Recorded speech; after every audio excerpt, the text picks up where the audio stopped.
Settle in, Astros fans. It's now the month of May, and could we be witnessing the beginnings of a winning streak? After an opening month where young stars emerged and veterans provided solid contributions, the Astros are something to yell about. Calling all superheroes.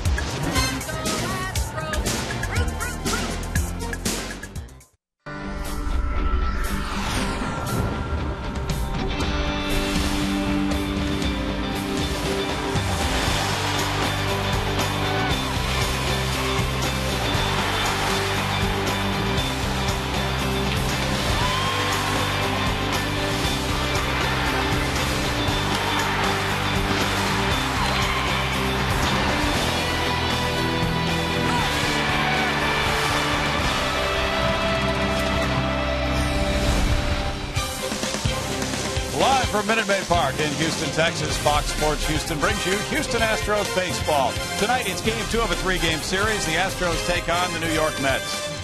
Good evening, everybody. Bill Brown and Jim Deshaies wearing the Shooting Star uniforms, which you'll see the Astros wear Friday night against St. Louis. But last night, the people who were here got to see a fine ball game with Jed Lowry's game winner in the bottom of the 8th to win it by 1. Yeah, very exciting ball game. A real pitcher's duel early on, and then a battle of the bullpens late. The Astros prevail, looking for back-to-back wins. Now they've only done that twice so far this year. Let's take a peek at the pitching matchup. A couple of left-handers tonight. Young Jonathan Neese, 25-year-old left-hander for the Mets. He's a good one. He's made 4 starts. He's 2-0 with a 2.81 ERA. He's been very good in 3 career starts against the Astros. Jay Happ has also gone out there 4 times. He's 1-1 with a 470 earned run average, 5 innings and a no decision last time out against the Brewers. As May has arrived, the Astros have said farewell to the month of April. And what a month it was for the likes of J.D. Martinez and Jose Altuve and company. They'll usher in tonight's Game 2 of the series in just a moment.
Brought to you by the Progressive Insurance Group. For a money-saving car insurance quote, call 1-800-PROGRESSIVE today.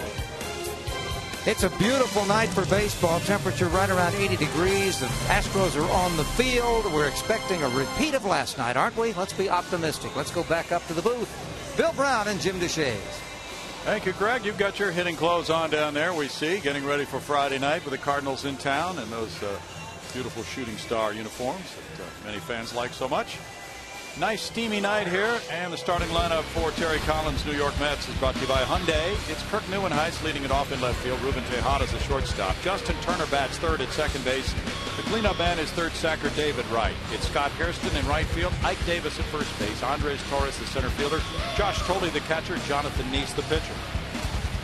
What has Jay Happ been up to lately? Well, he's been up to this in his last 3 outings. First at Miami, quality work. Same in or here against the Dodgers, a game in which he lost. And then Wednesday at Milwaukee, 5 innings, 7 hits, 4 runs. He punched out 8 though and walked a couple. And Jay, seeking win number 2 of the season, goes against Neuenhuis to start this game. Neuenhuis last night was the leadoff man. He had 2 hits and drove in 2 runs. He had a big hit in the 7th inning to tie the game, 3-3. And it's going to be tough to get him out of the lineup with that .325 average, 2 homers, 8 runs batted in, and a high on-base average of .386. And the rookie takes another pitch for a strike. It's 0-2. 10th best batting average in the National League for this homegrown product. Kirk Neuenhuis, 3rd round pick of the Mets in 08 from Santa Monica, California, and Azusa Pacific. And he's down on strikes. Jay making quick work of the leadoff man. Carved him up and then beat him with a high fastball. You saw Snyder flash the glove up, wanted that high fastball, chase zone, and Neuenhuis could not lay off. Good high octane work from Jay, who's 2-2 lifetime against the Mets. Ruben Tejada follows. The shortstop checks in at .299. He has no homers, 8 runs batted in. And Tejada taking over for Jose Reyes at short this year, the steady type of player. He fouls it back, strike 1. But at the plate, he's been something. He was 10 for 18 in Colorado. Here are the Astros defensively tonight. Justin Maxwell is making his 3rd start in center field. Matt Downs his 2nd over there at 3rd base. Carlos Lee back in action after missing a couple of days with a bad ankle. Yeah, he was feeling pretty young today before the game. No balls, 2 strikes. Tejada 0 for 3 last night. He was hit by a pitch, so Carlos feeling good about getting back in that lineup after the ankle sprain JD mentioned. Well, we're not sure about Reiner Cruz. 1 ball, 2 strikes. He's been out for a week now with his ankle sprain. There is Lance Barksdale behind the plate. It's Field and Culbreth joining the crew at first base tonight. Adrian Johnson of Houston at 2nd. Gary Cederstrom at 3rd.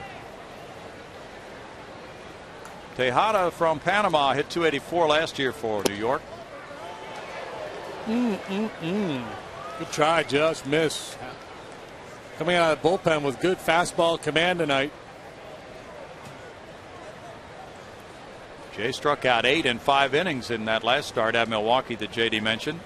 He's had 2 8 strikeout games. In the air, and this will drift back into the seats. The Mets a very patient team. They take the first pitch more than any other team in the league. Should be able to exploit that, get the jump on a number of these hitters. That certainly was the case with Neuenhuis. He also was out in front of Tejada. The Astros have lost their last 6 series after beating Colorado here to open the season. Grounder left side. Matt Downs to his left. Strong arm. 2 outs. This is Matt's 2nd start at 3rd base this season. Chris Johnson resting tonight. And it'll be Justin Turner coming up next. Turner at .227 has driven in 3. Daniel Murphy getting a rest tonight. Day game coming tomorrow at 1:05. Justin Turner is 27. Drafted by Cincinnati in 06. Then he moved along in a trade to Baltimore. The Mets claimed him on waivers in May of 2010. He fouls that for strike 1. He played a lot last year. 435 at bats for New York. Hitting .260. Justin's from Long Beach, California, and went to Cal State Fullerton. Out to center field. Justin Maxwell backing. And it's a 1-2-3 first for Jay Happ. Jonathan Neese is on the hill in just a moment.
Now the Astros come up with this starting lineup for Brad Mills. It's brought to you by Hyundai. Jose Altuve leads off tonight with Jed Lowry batting second and short. It's JD Martinez in left field. Carlos Lee at first base. Matt Downs at third. Brian Bogusevic in right. Justin Maxwell in center. Chris Snyder the catcher. Jay Happ the pitcher. Jonathan Neese has made 3 starts against the Astros in his career, and he's done very well each and every time. He's 1-1 with a 1.80 ERA through those 3 starts. Defensively, it's Neuenhuis, Torres, and Harrison in the outfield. David Wright can really pick it down there at third base. Tejada and Turner in the middle. Mike Davis at first base, and Josh Tolley is the catcher. Jose Altuve is first up. Taking, and there's strike one with Jordan Schaefer getting a rest tonight. He's a little banged up right now. Altuve, not a bad substitute with his .360 batting average. Third best in the National League. Neese throws high, and it's a 1-ball, 1-strike count. Altuve's third in the league in hits with 31. And just roared through the month of April with those numbers. Terrific month. Bouncer goes foul. There is voting underway online for the All-Star team, and Jose's, of course, going to get his votes with the way that he has started this season. Voting will begin here in the ballpark at Minute Maid Park Friday night. Curveball tapped to third, charged by Wright. Can't make the play. Altuve's on. That'll be hit number 32 of the year for him.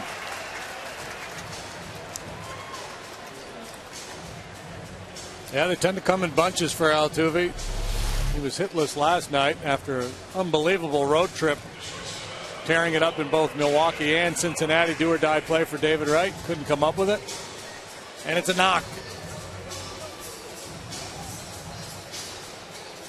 Now Jed Lowry, who's been batting third the last few games, moves into the number 2 hole for this one. .297 for Jed, 2 homers, 7 runs batted in, .384 on base percentage. For his career, he's been better as a right-handed batter. So far this season, better lefty. But it's so early, it's hard to make anything out of that. Lowry's only had 14 at-bats right-handed. He had the big hit to snap the 3-3 tie in the 8th inning last night. And he went 2 for 4 in the game. 4-game hitting streak for Jed. Strike one from Neese, who signed a contract extension, a 5-year deal worth $25.5 million. And that's identifying him at the age of 25 as a guy they feel comfortable with giving that kind of an extension to. He's got good stuff and a real good idea of how to pitch. Fastball that he'll cut or sink. Curveball, changeup, that's developing.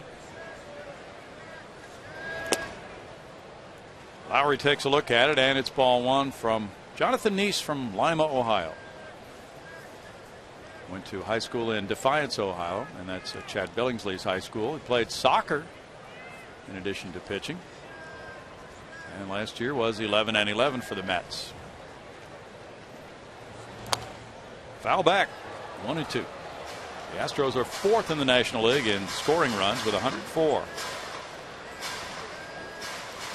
And Neese this year 2-0 with a 2.81 ERA and just a 1.91 batting average against. Good strikeout numbers. All the peripheral numbers stack up pretty well for this left-hander.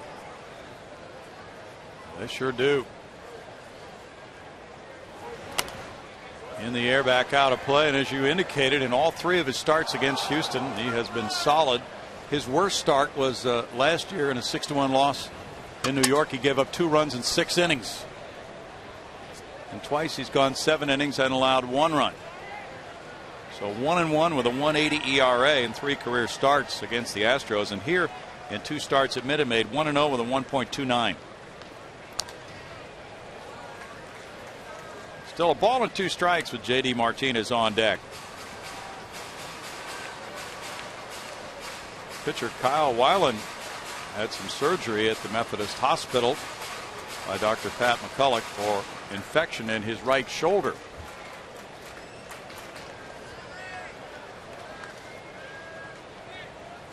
He's already on the DL. That's a smash to left field. Let's see if it stays fair for Lowry. Is it off the foul pole? Jed Lowry with a 2-run shot. And the Astros grab a 2-0 lead on Lowry's 3rd. He's been in a home run explosion the last few days.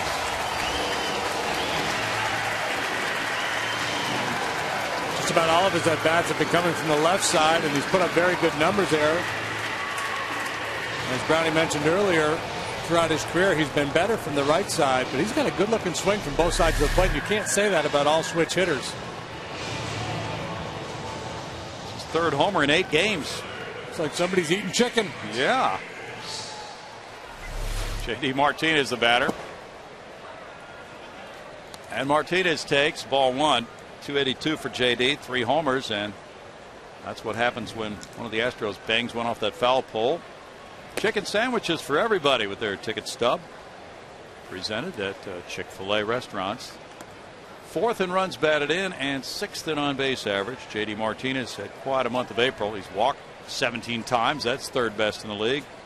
Lowry put some thunder on a Jonathan Neese pitch. And he was seeing a steady diet of slow stuff, and he really hammered that pitch. Last night at Corpus Christi, it was J.D. Martinez Corpus Christi bobblehead night.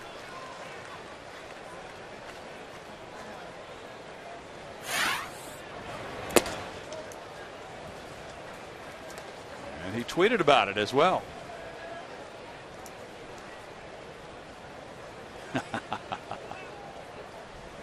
That's a thrill.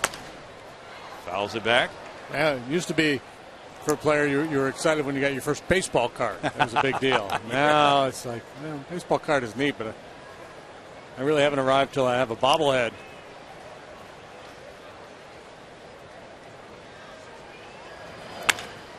That's smacked into left field. 3 hits out of the chute against Jonathan Neese. And you talked about how tough he's been with a 191 batting average to hit. He had only allowed 18 hits and 2 homers in 25 2/3 innings before tonight. JD with that familiar little rock back, and then back comes flying through the strike zone. Altuve with a cheap little hit to get things started, but then the line drive home run from Lowry and a good solid single here by J.D. Martinez. Astros continue to hit for a very high average. Terry Collins pitchers have a 4.30 ERA. 14th best in the National League. Carlos Lee is next. Carlos takes, and there's ball 1. He sprained his left ankle at Cincinnati on Friday. This is the first time he's played since the first inning of that game Friday. 273 for Carlos. He made a turn as the throw bounced and then got away over into foul territory. He turned very quickly to locate that throw, and that's when he sprained the ankle. Didn't have to be. 2-1. Carlos is 2 for 8 lifetime against Nice. Carlos has been resting on a 4-game hitting streak. In the air, foul. Ike Davis drifts over. And right there in front of the Astros dugout takes care of out number 1. Hey, they've got the Ike Turner right side of the infield. Yeah, they do. Yeah. Ike Davis and Justin Turner. So this guy, Jonathan Nice, lost a bunch of weight, and apparently he had a deviated septum. And he used to have a hard time working out at any length because he couldn't breathe. Wow. And so Carlos Beltran told him last year, if you get a nose job, I'll pay for it. And he did. Beltran paid for Nice to get a nose job. That was nice. Yeah, now they're not teammates anymore. Matt Downs in the hole, and David Wright backhanded flip, and there's Turner gunning it on to first. It's quite a play. A 5-4-3 with a backhanded flip by Wright, but Lowry went deep after Altuve's hit, and it's 2 runs, 3 hits. Astros lead 2-0 after 1.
Players and their wives kick off Pink in the Park week this Friday with the annual Brunch and Bazaar at 11 o'clock.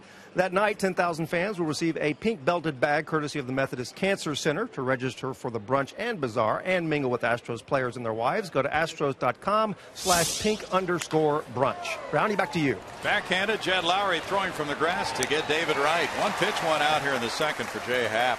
And he just retired a .389 hitter. Pitch count was a bit of an issue for Jay last time as he went 5 innings and threw 103 pitches, but he's been very efficient so far, attacking the strike zone early at a very quick first, and now 1 pitch, 1 out against the dangerous David Wright. And it's Scott Hairston next. Hairston came off the bench last night. He's hitting .244 with 2 homers, 7 runs batted in. He was 0 for 1 in that game. Which means he's likely taking all the way, and that's a free strike for Jay Happ. Scott hit for the cycle at Colorado over the weekend. Big cut there, and it snowballs 2 strikes to Hairston. A little change up there at the bottom of the zone. You see it on Fox Tracks, brought to you by Steel. Heater strike 1 right down the middle because he probably felt comfortable that he was taking, and then a good change up, and now 1 more. It's a 1-ball, 2-strike count. Last time Jay Happ faced the Mets here last May 14th, he beat R.A. Dickey 7-3, giving up 2 runs in 6 innings.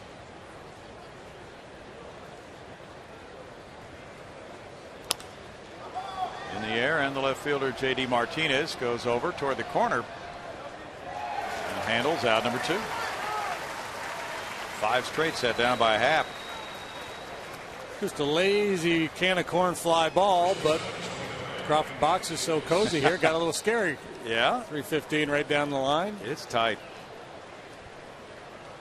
Ike Davis comes up. And what a slow start for Davis. Just 315 there down the line with that wall. About 21 feet high or so. Davis, with only 185 average, has 3 homers and 8 runs batted in a slow start.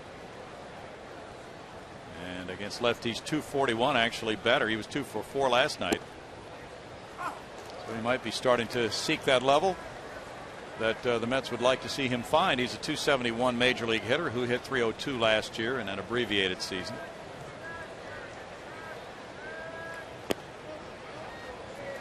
Happ throws a ball to make it a 1-ball 1-strike count. Ike was born in Edina, Minnesota. Went to Arizona State, son of former major league pitcher Ron Davis. Pitched in Houston. 1-2. Likely was pitching for the Twins when Ike was born up there in Edina. Ike, a first-round pick in 08. Played on that Arizona State club along with Brett Wallace. Wallace played third and Davis played first.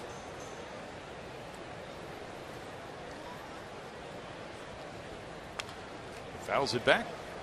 The Mets have won 5 of their last 7, and they're 13-10. They're only a game and a half behind the front runners in the NL East, Washington. Nationals are back home to open a homestand tonight. They are half game in front of Atlanta right now. Grounded and on through into right center field. Davis becomes the first base runner for the Mets. And a sharply hit single. So Davis was battling valley fever or something, wasn't he, or something akin to that earlier this spring? I think you're right. Yep. Extreme fatigue. And looks like all systems are go now. But maybe he's still playing a little catch up. Could be. Yeah, that's something that can really stay with a person for a long time. Andres Torres at 167 with 1 RBI. Just returned from the disabled list himself last night, and he had an RBI single, going 1 for 4 in that game. He was robbed on an excellent catch in the 5th inning last night by Travis Buck. Fouls it back, and it's 0-2. A nice tone that Jay Happ is setting here. The way he's attacking the Mets hitters. 23 pitches, 19 for strikes. Every first pitch has been a strike to the first 7 hitters. Doug Brocail has to like that. Bud Norris went 6 2/3 last night, and then the bullpen really had to come in. Usually 1 batter at a time, though. This one gets away from Snyder a little bit. 1-2. But yeah, the record, we saw a record set here last night. Was that a record? Yeah. Well, from Norris's last out to Brett Meyer's first out, it was 7 pitchers to record 7 outs. It's never happened before. That. For 7 straight batters because Abad gave up a hit. That was kind of fun. Well, Brad Mills said that he didn't really find himself to be that thrilled by all those pitching changes. He said the fans were kind of on him as he came back to the dugout after some of those moves. They were booing him, but he said, I was just trying to keep the game tied. Yeah. So his job is not to entertain, it's to win. Bouncer and picked up by Matt Downs. He rifles it over to Carlos Lee for the 3rd out. No runs, a hit, a man stranded. 2-0 Houston.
run homer off Jonathan Neese. He's checking with Ike Davis now before working to Brian Bogusevic.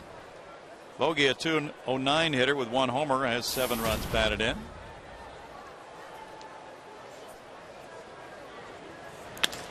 He shoots that one past the diving David Wright and on through by the shortstop Tejada as well. A sharp single right between those two players for hit number 4 for the Astros. That's Wicker 10 days. Bogey's been a lot more aggressive after having a little chat with Brad Mills. And Bogey, like everybody else, got the message in spring training that we want to see pitches, work the count. And Brad Mills thought that Bogey was maybe taking that to extremes and encouraged him to be a little bit more aggressive, and it's paying dividends. Left-handed hitters were hitting just 105 against Neese coming into this ball game. Justin Maxwell at 227 with a homer, has driven in 3. This is his 3rd start, all in center field. There's strike 1. Jordan Schaefer should be back in the lineup tomorrow afternoon at 1:05 against the Mets. And Chris Schwinden. Wandy Rodriguez pitches for Houston tomorrow. He'll be on the air at 12:30 with Astros Live. Maxwell's out in front of that slow pitch. No balls, 2 strikes. J-Max 3 for 10 against lefties in the early going of this season.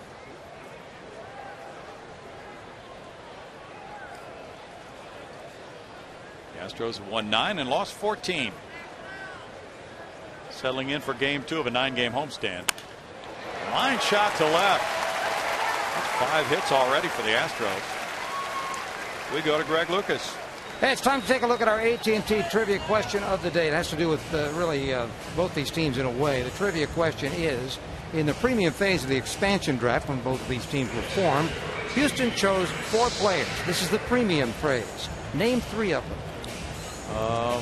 You want us to wait? Well, if you know all 4, know 3, you can. Now remember, there's 2 phases. There's the premium. And then there was the regular phase. These are the ones that cost more money. Premium phase. Eddie Pursuit. See, that would have gotten you. Okay. Chris Snyder, the batter, 121. He's driven in 3. Because Eddie Pursuit was in the regular phase. Snyder shoots one, and they're getting up watching this one, and Snyder has a 3-run homer. Number 1 is an Astro for Chris Snyder, and a no-doubter. 5-0 Astros as Snyder now has doubled his RBI count. He goes from 3 to 6 for the year. Jay Happ waiting on deck. I imagine, if not physically, mentally, there was just a little fist pump there from Jay going, yes, I got a 5-0 lead. The big man with a big fly. Look out, Train. He enjoyed that one. Had a good view. Neese, it looked similar to what he tried to do with Lowry. He is usually effective getting his cut fastball in on right-handed hitters. But first Lowry, now Snyder cutting that pitch off before it could get in on him. Getting the head out in front. And it's 5-0.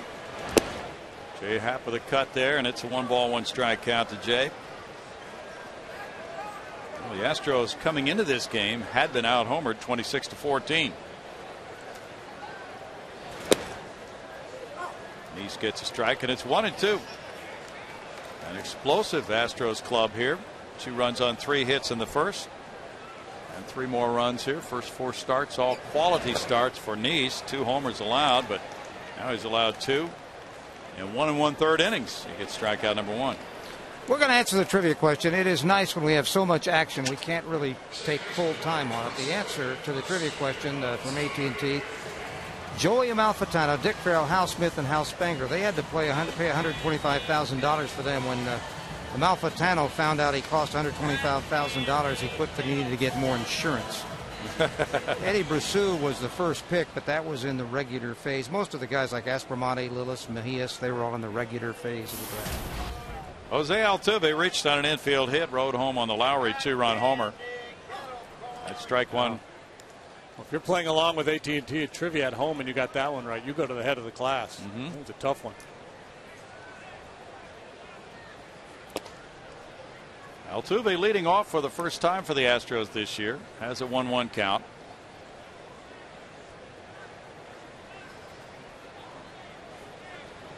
Lowry's on deck. It's 1-2.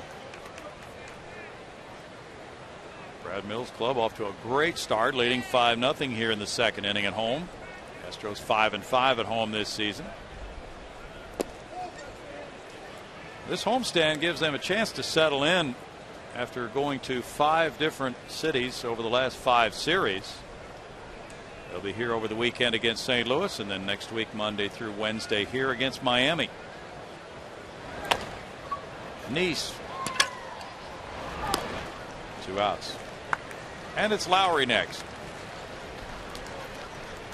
Well, Lowry's really been something. He missed the first 6 games, as you'll remember probably, with the sprained right thumb, but he's worked his way solidly into this lineup, and even though he's hit in several different spots, well, he's looking extremely productive here at the top of the order, hitting 3rd lately and now 2nd tonight, up to 308.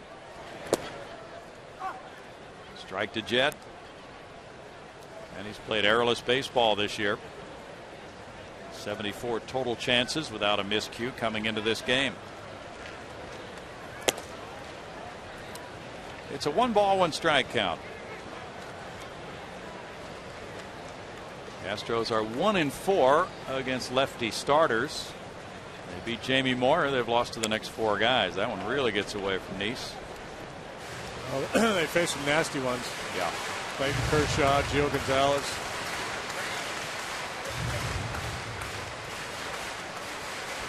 Ted Lilly's always been tough on the Astros. Randy Wolf. Wolfman you wouldn't classify as nasty. He certainly can be tough. Yep. 3 balls and a strike. J.D. Martinez on deck.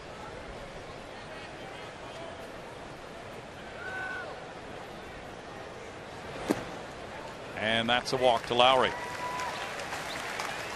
First of the night for Nice. And no surprise, he walks the guy who took him deep last time. That tends to happen. Those long balls kind of stick in your brain for a while and become a little cautious the next time that guy's turn comes up. And Worthen is the pitching coach. That's the 10th walk for Lowry this year.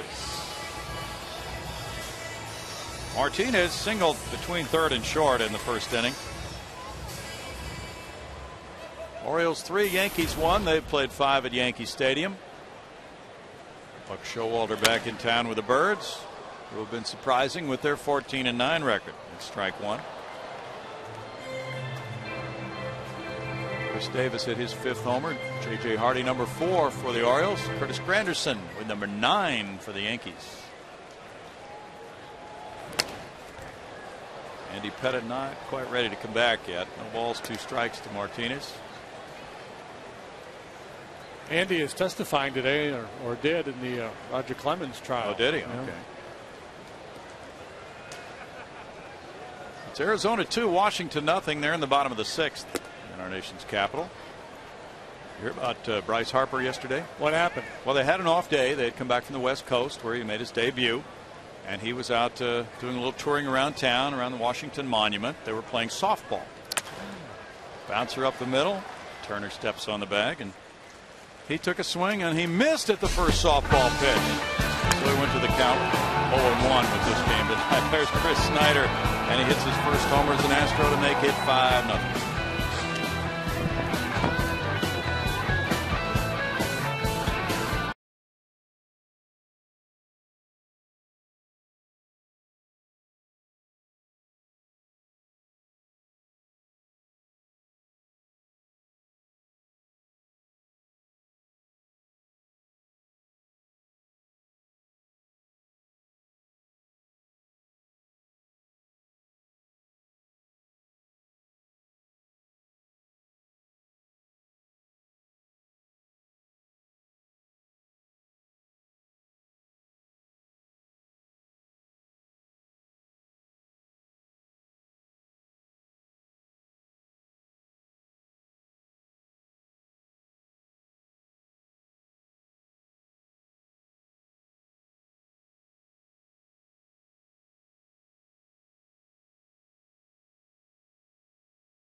Aggressive fan of the game. It's actually fans, plural, which is sort of a recurring theme here.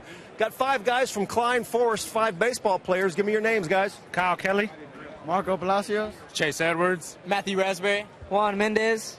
And these 5 guys are excited to be here, but it wasn't easy for you tonight, was it? No, sir. We had to wait in line, actually, for about an hour before the game to get our tickets. Okay. Yeah, I got anything? Because to check technical difficulties. Technical difficulties. All right, they're all 5 baseball players. Of course, you guys know my broadcasting partner, Patty Smith. Her husband is the head football coach and athletic director at Klein Oak. What do you guys think of Klein Oak? All right. Around there they say Oakham, but we're KF people around here. I mean, they love Klein Oak. That was part of the deal. They were only fans of the game if they were willing to throw their own school under the bus. Man. We didn't say anything like that. I mean, yeah, they did too.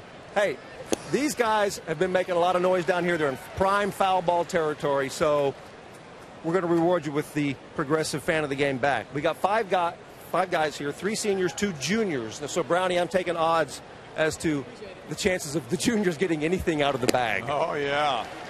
They're outnumbered. There's a strikeout, and that's number 2 for Jay Happ, getting Josh Tolley, the number 8 hitter, with Jonathan Neese coming up next. Well, very similar to the pitch you got Neuenhuis with to start the ball game, elevating the fastball. And Tolley, like Neuenhuis, found it too tantalizing to leave alone. Now it's Neese, who's 1 for 9. Extreme positioning of the center fielder over toward left center, Justin Maxwell, and there's strike 1. Well, there's a huge gap in center and right center field for Neese. And it's a 1-ball, 1-strike count to Jonathan. The Mets are without Mike Pelfrey, who's had surgery and will miss the season. And just reading today, JD, apparently after next year he'll be a free agent. So he'll be out presumably for about a year. And speculation is they may not tender him. Who knows? 3 balls and a strike. So the Mets will have big decisions to make next winter, but meanwhile they will go with a young pitcher for tomorrow. The 105 start, Chris Schwinden. It's a very young club. A lot of inexperienced guys all over the diamond for Terry Collins' group. There's a walk to Neese. Isn't that so ironic? Yeah. They've been just pounding the strike zone, then the opposing pitcher gets up there, and that's what happens. The old pink elephant. Don't think of pink elephant. Boom. What's in your head? A pink elephant. Don't walk the pitcher. And all of a sudden those positive thoughts become a negative. A don't as opposed to a do. Yeah. Whatever you do, don't hit your drive left. There it goes. See ya. All right, in the water. Kirk Neuenhuis is next. Carlos playing behind the pitcher. And there's strike 1. Neuenhuis playing left field last night for the first time. And he had been in center before the return of Andres Torres. And he said on that one pop fly single in front of him last night that he should have been more aggressive. That was Jed Lowry's hit, I believe, in the 6th inning. The Astros turned that into a 3-run inning. But it's a new position for him. Flared near the left field line. That one will drop in the seats. And I think more than a new position is probably just that he's a new player. When you're new to the big leagues, young guys sometimes are a little tentative, and they have to learn to get over that. You play the game the way it's supposed to be played. Don't defer to anybody. If it's your job to go get the ball, go get it. It's almost impossible is too strong of a word, but Luke singles shouldn't fall in left field as short as the porch is out there. There's very little room between the left fielder and a retreating shortstop. Yeah.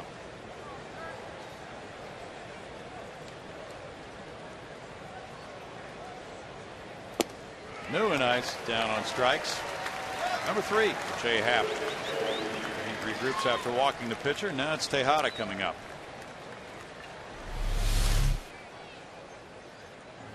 Real late on that fastball. Late getting it started. Watch the big leg kick. The hands go back, but the ball is already 3/4 of the way to home plate by the time he gets the hands back. It's too late. Tejada grounded to third first time up. Matt Downs moves in a couple steps. He's even with the bag. Jay Happ's on a nice strikeout pace, averaging more than one per inning. He delivers ball one.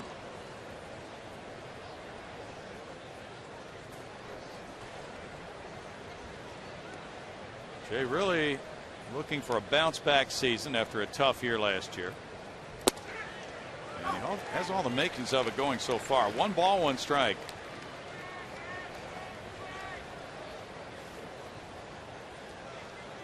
Jay had a good spring. Last year he was 6-15 with a 5.35 ERA. In the air, and the shortstop Lowry heads out for it and looks to the center fielder Maxwell. Maxwell has it. And in the 3rd inning, it's no runs, no hits, and a man stranded. 5-0 Houston.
You know, you can grab the family this Sunday and head to Minute Maid Park for Family Sundays, presented by Minute Maid and Kroger.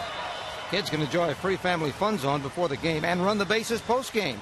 Also, this Sunday only, kids 14 and under can purchase Bluebell Country cones for just $1. So root now and buy tickets for Family Sundays easily at Astros.com. Guys? Thank you, Greg. We've been looking over the National League Player of the Month candidates. It's time to vote. About Mr. Matt Kemp. Well, for the first time over the years that we've been doing this, I didn't even look at the candidates. I just wrote Kemp's name down. It's that much of a no-brainer. Agreed. Carlos Lee fouled out to the first baseman Davis in the 1st inning. So Matt Kemp, Player of the Month, we think. At least he has 2 votes from this booth. How about Pitcher of the Month, JD? I don't know, Brownie. There's a lot of good candidates in there. Kyle Loesch, Lance Lynn, Strasburg, Saunders from Arizona has got an 0.90 ERA through 4 starts. 1 and 2. I think I'm going to go with Saunders.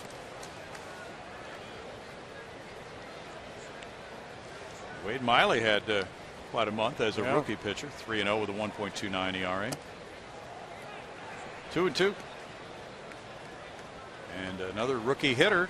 Outstanding. Matt Carpenter of St. Louis. 14 runs batted in April. And 60 at bats. Great production. 1 hopper out to shortstop. Tejada. Whoa, it's high, but Davis got his foot on the bag. 1 out.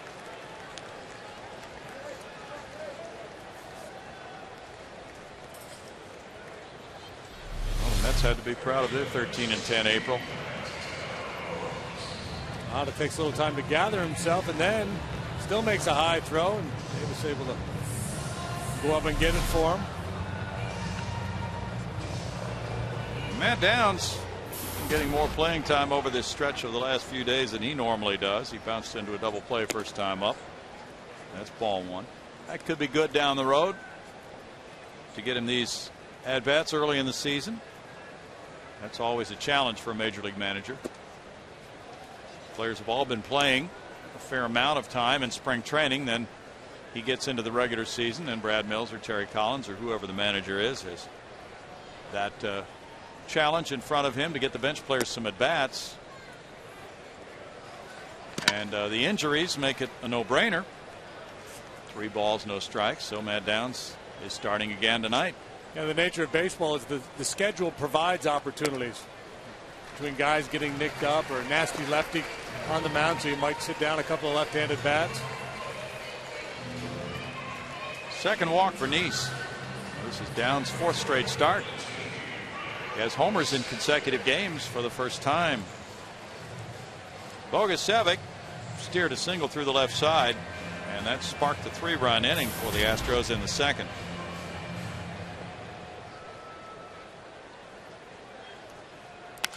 Bogey with a slicing line drive. Neuenhuis over for the catch. Did pretty well the other way for Brian for out number 2. So both times he's gone to that side of the field tonight. First pitch both times. He's embracing this be more aggressive approach. Yeah. But I mean that's the whole thing, right? There's nothing wrong with swinging early as long as you're swinging at strikes. Got it. Mike Barnett liked the approach. Went down, gave him a little fist bump. Justin Maxwell singled in the second inning. Came around to score on the Snyder 3-run homer. J. Max looking at a ball there. They're delayed in Cincinnati with the Cubs and Reds. Rain. So I found an article on this Bryce Harper softball on the National Mall yesterday. It was a game between the World Wildlife Fund Fighting Pandas and the Alliance to Save Energy Killer Watts. Oh. And they invited him to step in and take a few swings. And at first he said no. And then he did. He got in there. He whiffed at the first one and then took a couple more hacks. Crowder goes foul. Of course, he can hit a rocket on a 97-mile-per-hour baseball, but he swings and misses at a softball. When asked about being noticed, he said they see the rat tail and the tattoos, so I think they can notice that. Well, he will not be anonymous very long. And as the first player in the nation drafted, and then following his every game in the minor leagues, those national fans have seen Bryce Harper from a distance, but tonight he makes his debut in Washington. And here's the throw to second base with Downs taking off, and he makes it. He saw that ball in the dirt and took off on a wild pitch before Tolle could get him at second.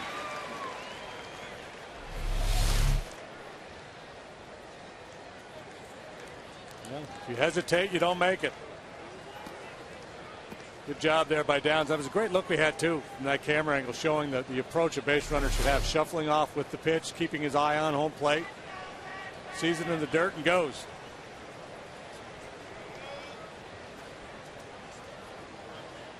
That's a good time to take a risk too. If the base runner is going to do that with a 1-2 count, 2 outs in the inning. In the dirt for J. Max. The appeal went to first. He checked his swing.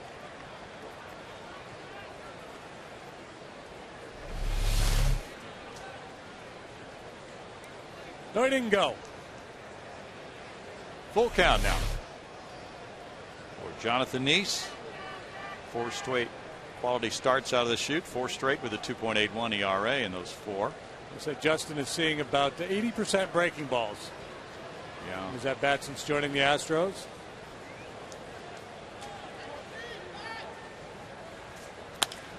This one to right field. Backs up Hairston. And in the third for the Astros, it's no runs, no hits, and a man stranded. It's 5-0 Houston after 3.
Half to this early lead. 2 runs on a 2-run homer by Jed Lowry in the first. 3 runs on a 3-run homer by Chris Snyder in the second.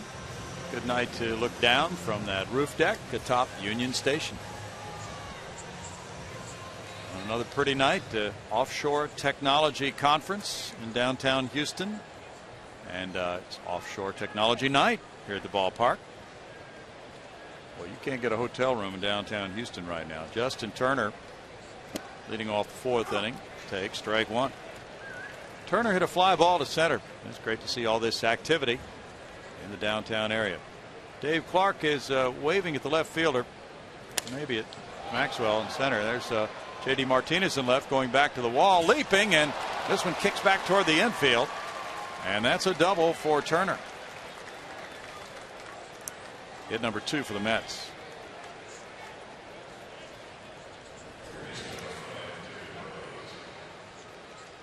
Well, Happ maintaining his aggressive approach. Turner taking advantage and whacking one off the scoreboard out there. If you're Jay, you just pitch this inning as if there's nobody on base. Now still have a 5-run lead. I don't want to get too consumed with that man on second base. Just keep making quality pitches. Step stool would have come in handy there. Yes, it would have. He went up as high as he could go. David Wright grounded out to short on the first pitch. Dave Hudgens, the hitting coach for the Mets, was talking around the batting cage about David Wright. And we mentioned last night he had lowered his hand position over the winter. And he said, yeah, he worked on that very hard. He said he had his hands very high last year. He said he also had more of a shoulder turn than he does now. Well, he's in a very good spot right now. 1 ball, 1 strike. So the hard work he put in really paying off with a .494 on base average, .389 batting average for David coming into this one.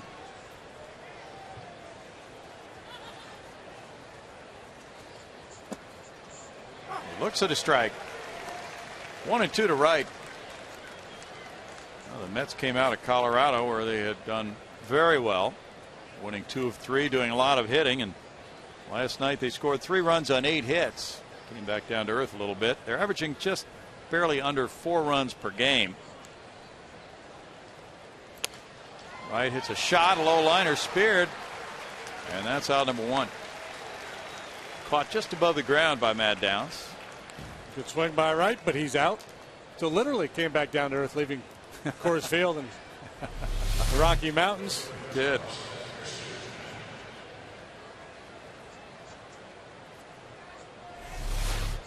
That's bad luck for Wright. Hairston hit a fly ball to left in the second inning.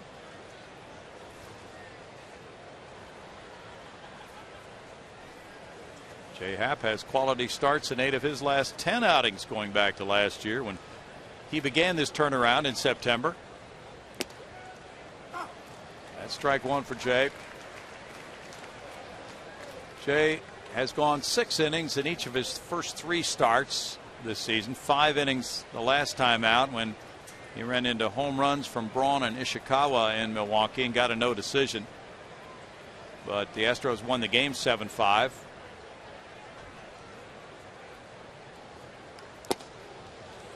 Just off the plate. 1-1. Getting a little cooler right here as the Astros have hit a couple of big bombs here. 2-run shot by Lowry off the foul pole in left, and a majestic 3-run shot by Chris Snyder in the second to build a 5-0 lead for Jay Happ. Game 2 of the series. Snyder comes up with it. It's a ball. 2-1. Glad to have you with us tonight. We'll be back on the air again tomorrow at 12:30. 105 start for Wandy Rodriguez, who's 2-2 with a 1.72 ERA, and Chris Schwinden. Jay Happ doing a nice job mixing in the off-speed stuff with his fastball. I see 62% of the time it's the heater, and then 38% of the time a breaking ball or changeup. High percentage of first pitch strikes, setting the tone. Well, Hairston has a 3-1 pitch coming next with Ike Davis on deck.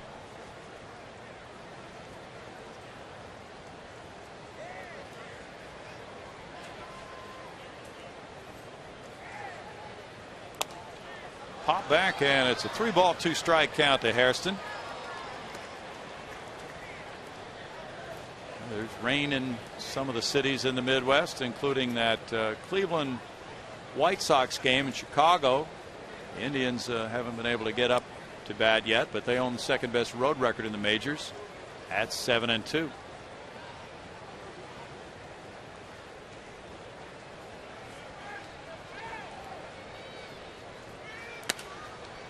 Hit toward the right field line. Bogusevic legs it over there and into foul territory. Still going, but not able to get there for that catch.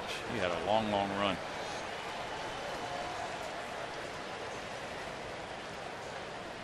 Still 3-2. Yeah, and this time of night where it might have been tough to get a good jump on that ball too. And it looked like Altuve also lost that ball as he retreated.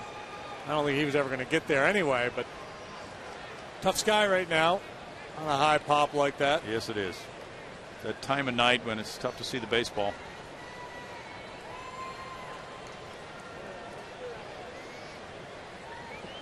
Very light colored sky tonight. Foul back. It was cloudy during batting practice. That kept the temperature down. So the roof is open again for the second straight night on this homestand. Still 3-2 to Hairston. Jay Happ, 29 years old, from Spring Valley, Illinois. Went to Northwestern. 3-time All Big Ten selection, drafted by the Phillies in the 3rd round in 2004. Traded for Roy Oswalt. Runner breaks for third. Pitch is ball 4 and throw not in time. Hairston walks and Turner steals third.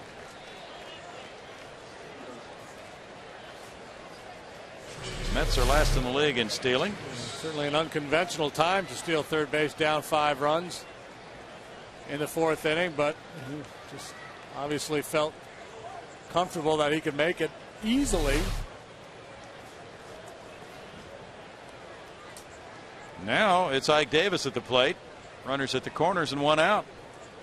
Davis single to right center in the 2nd inning. Hitting a ground ball to Altuve's right.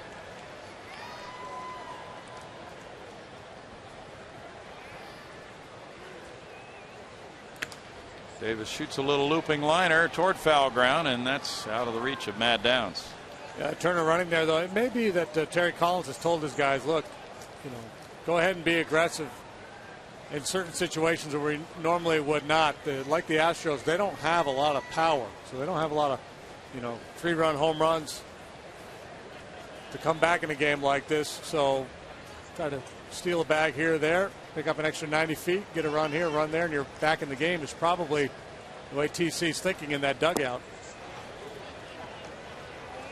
It's 1-1.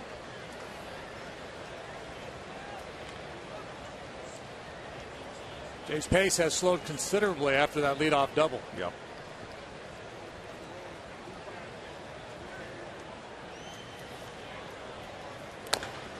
Grounder goes foul. It's a 1-ball 2-strike count. As far as the Astros bullpen availabilities, as you see, 60 pitches, 41 have been strikes. Miguel Batista warming up for the Mets. Fernando Rodriguez is the one guy that Brad Mills was mentioning before this game as being somebody that might not be available for this game.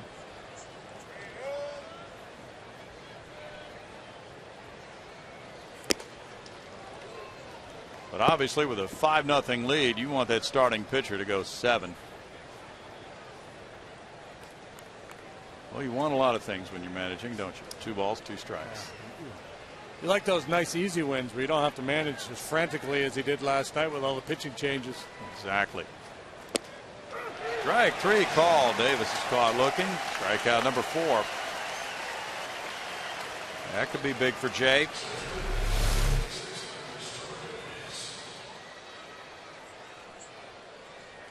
Lance Barksdale rings it up. 2 outs, and it's Torres next. Well, day game coming tomorrow. That's another thought with that bullpen situation.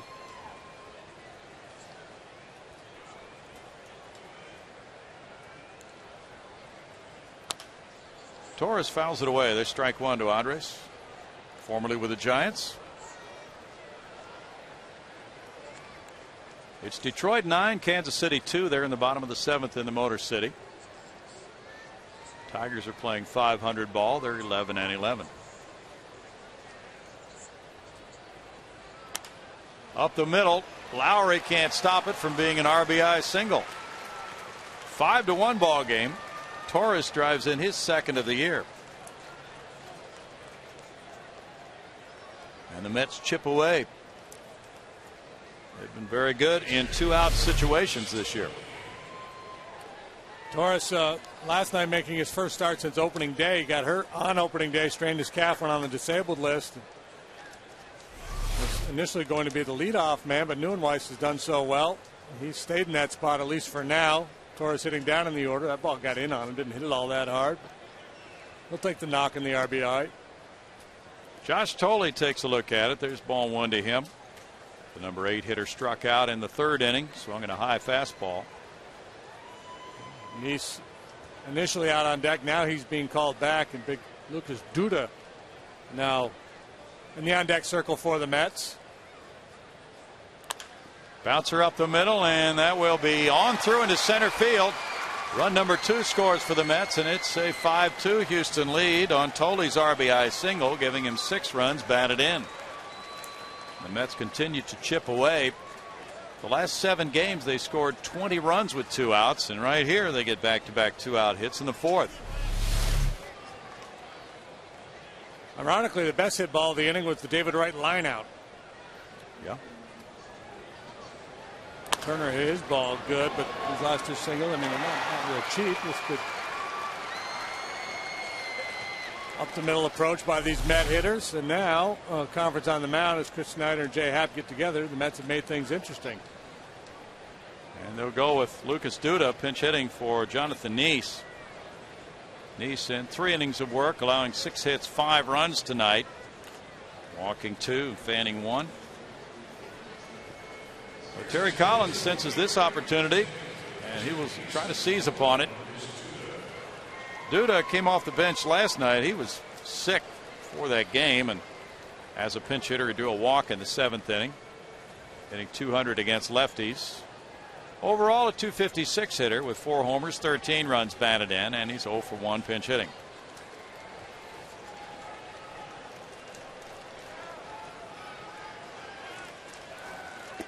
Duda takes, and it's strike 1 to him.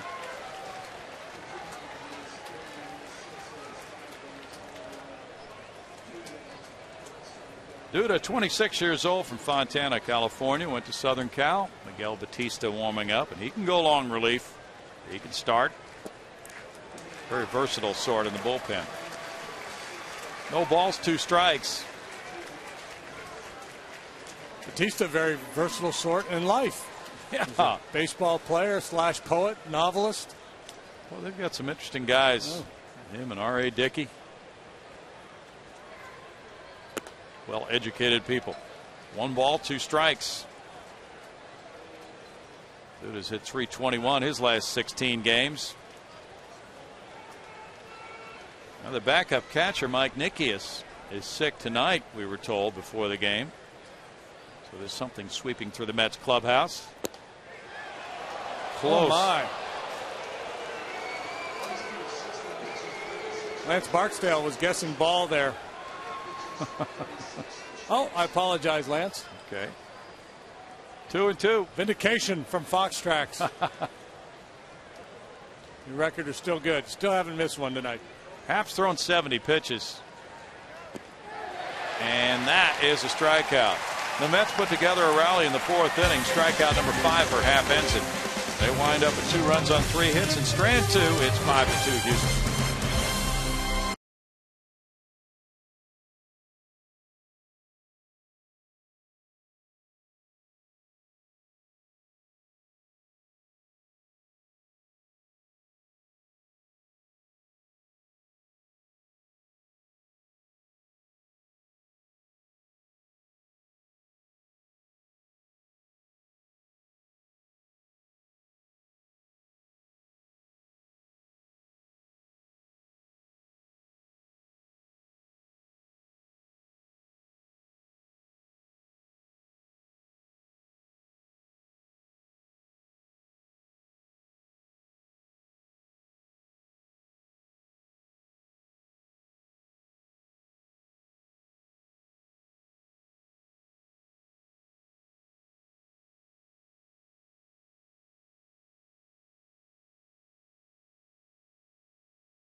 Is brought to you by Jack in the Box. Right now, Jack in the Box, you can try the new Chipotle Chicken Club.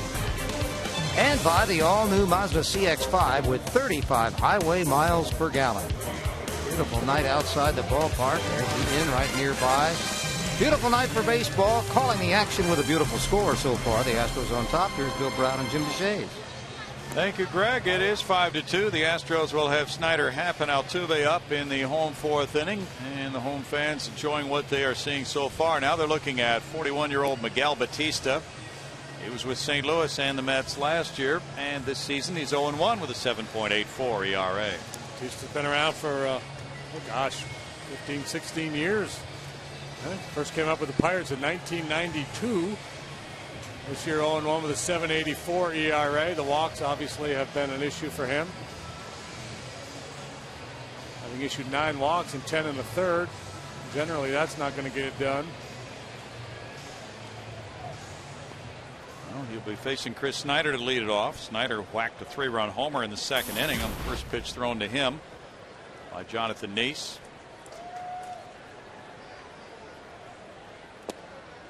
Batista delivers, and it's ball 1.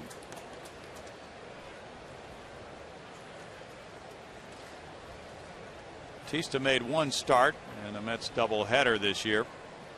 Pitched 3 2/3 innings in that one. Ball's behind. It's 2 balls, no strikes. His last 4 relief appearances, he's gone 4 innings and struck out 6. A lot of work for this guy who began his career in the Montreal organization, signed in '88. It's 3 balls, no strikes. He's from the Dominican Republic, part of that Arizona 01 World Championship club, and he served Bob Brenly that year as both a starter and reliever. There's the walk to Snyder on 4 pitches. Batista, he doesn't have the stuff to dominate you in the strike zone, so he's going to try to tease you with that slider, nibble at the edges with his fastball. You got to be patient. Jay Happ struck out earlier. David Wright moving in. He bunts foul. There's strike 1.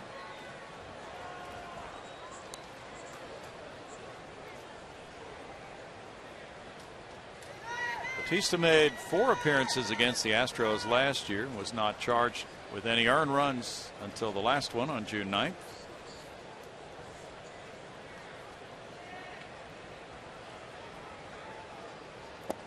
Happ takes, and it's a ball. It's 1 ball, 1 strike to Jay. The Mets bullpen has a 5.02 ERA, 6 wins and 4 losses. Situation here where Jay Happ would prefer to bunt this ball towards first base. Davis has to stay home a little bit to hold Snyder. Good job. Ike Davis picks it up and throws to his second baseman Turner, and the sacrifice is the second of the year for Happ. The situation there with a slow base runner, David Wright very aggressively coming in from third base with designs toward nailing that lead runner. So well done by Happ to guide that ball toward first base.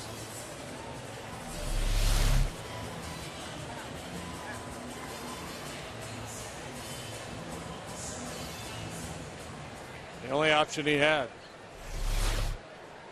Jose Altuve got an infield hit in the first inning that set the table, and Jed Lowry knocked him in with a 2-run homer off the left field foul pole. Then he grounded out to the pitcher.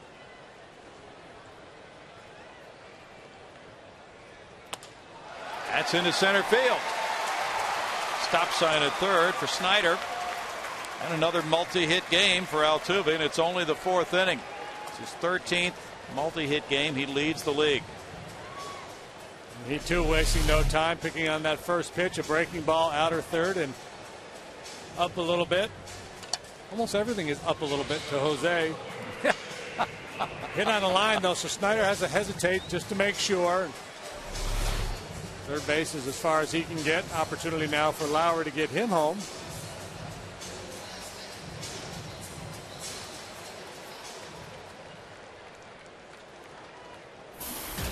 Lowry started the game batting right against Nice, whacked a homer, drew a walk. Now is a left-handed batter facing Batista. Double play set up for Turner and Tejada. JD Martinez on deck. Nothing doing with Altuve at first base.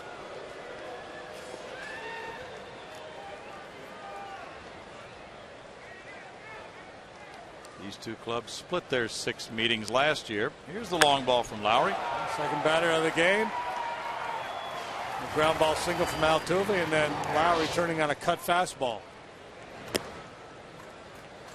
He looks at ball one.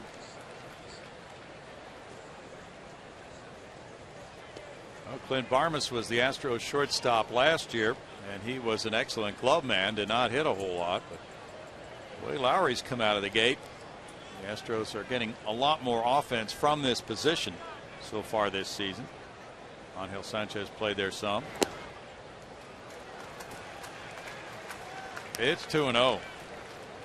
But with Jed drawing 10 walks and having an on-base average not too far from 400, hitting 3 homers, driving in 9 already after missing the first week, that's a nice productive shortstop situation. Altuve .521 against lefties.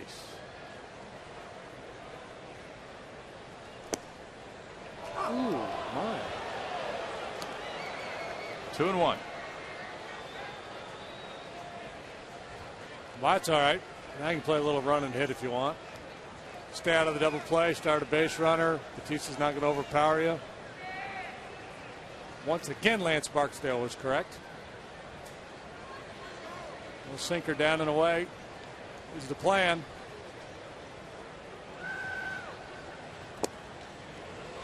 Lowry looks at strike 2. 2 balls, 2 strikes to Jed. Good pitch there by Batista, and a good one not to swing at. With the base runner moving, not a problem because you could maybe find a hole, but pretty good chance you're going to hit that ball on the ground. Lowry, however, is pretty good at getting that low ball in the air.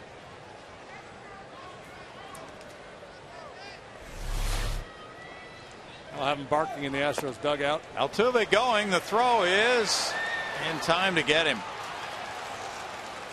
Pitch was ball 3 to Lowry as Altuve was caught from 2-6.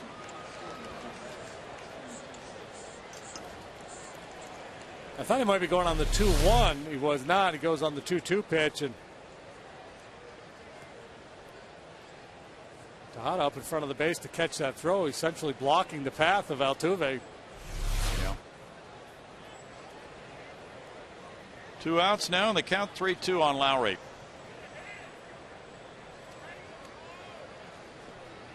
It was kind of funky there. It was almost like Altuve was expecting a swing. Well, yeah, and then he slid very late, as you said. Ball was right there for the tag by Tejada, who had set up in the baseline. Wonder if he lost track of the count and thought it was 3-2. Don't know, but Lowry just took a walk, and that's the 2nd of the inning and 4th of the game for Mets pitching. And that brings up JD Martinez. He has a single and 2 trips. Astros with 2 walks and a hit in the inning. Still trying to score, leading by 3.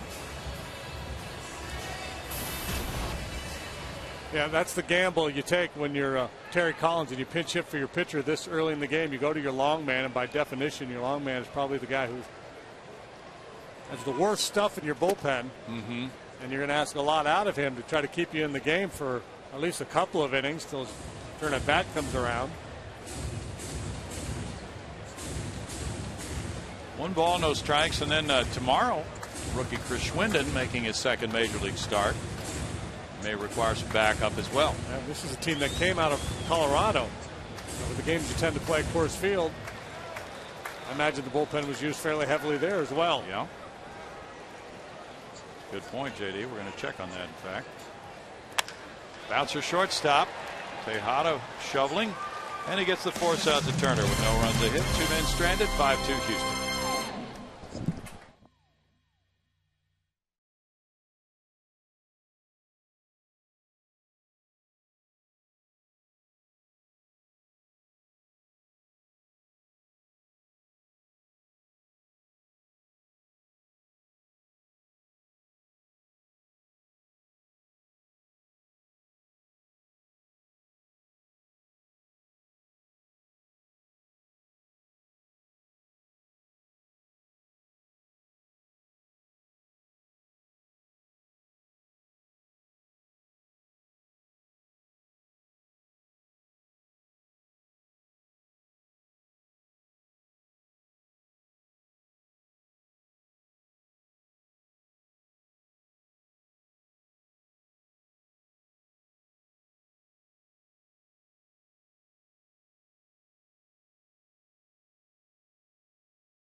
Break tomorrow afternoon, business fans special here at Minute Maid Park in the finale of the 3-game series between the Astros and the Mets. It'll be Wandy Rodriguez on the mound. Wandy held Cincinnati to 2 runs on 6 hits in 6 innings of work his last start, but he's been good all season long, 2-2 with a 1.72 ERA. Chris Schwinden gets the start for the New Yorkers. Our coverage will begin at 12:30 with Astros Live. That's been your Mazda Game Break. Brownie, JD, back to you guys.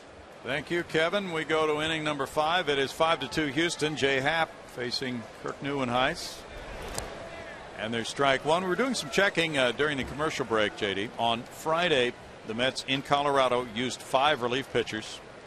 On Sunday, they used 6 relief pitchers in the 11-inning game. And they lead the National League in going to the bullpen 74 times coming into this one. No balls, 2 strikes. Hey, short term, it's hard to question what they're doing. They're 13-10, and most people didn't think they would be a good club this year, so they're up to a nice start. Long term, might be wearing on them come July. Grounded to Altuve.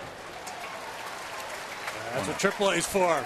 Bring up those reinforcements from down on the farm. Absolutely. Well, the Mets in their notes have the best winning percentage of all the minor league affiliates. Compared to other major league organizations, their minor league affiliates are 60-36 for a .625 winning percentage, best in the majors. Tejada's next. He is 0 for 2, a ground out and a fly ball to center.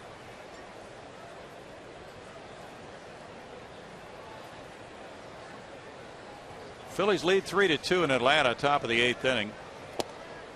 Brian McCann hit his 4th for the Braves. Well, the Braves have sure played well for a good period of time after now. Starting 0-4, they've been the best team in baseball. They're only a half game behind Washington at 14-9. Phillies are 11-12. Strike makes it 0-2. And they got Tim Hudson back, so things are looking pretty good in Atlanta right now. It's Oakland 5, Boston 1. They're in the top of the 7th at Fenway.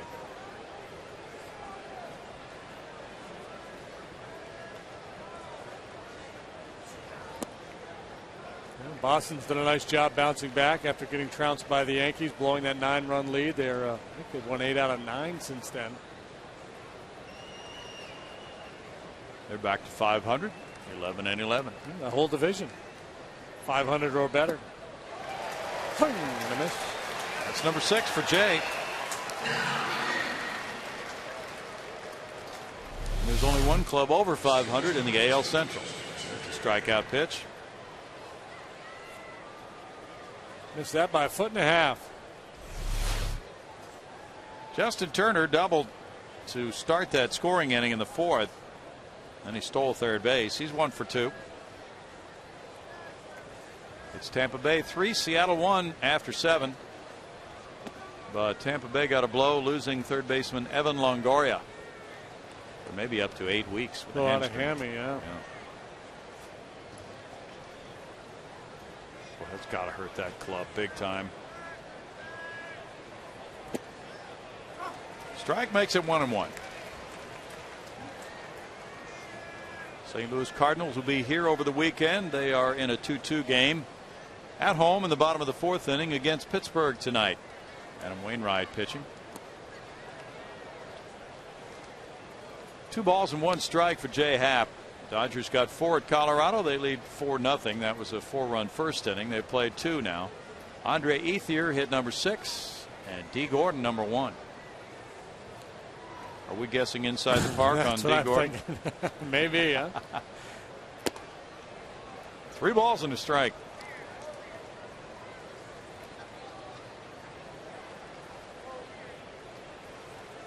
Well, that Texas Ranger club is drawing all kinds of rave reviews from the scouts. 17-6, 739 winning percentage, best in the majors. 3-2. One of the scouts tonight said that he had seen the Rangers and nobody else is close to being that good that he has seen. Well, they're doing it all. Scoring a ton of runs. The pitching has been very good.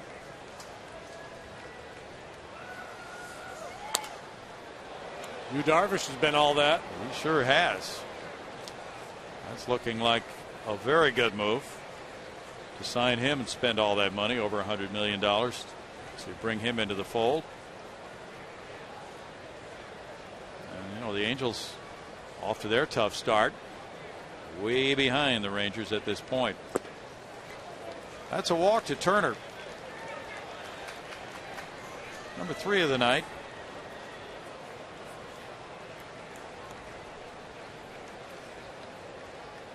That's David Wright. Wright lined to third after grounding to shortstop. Not all walks are created equal.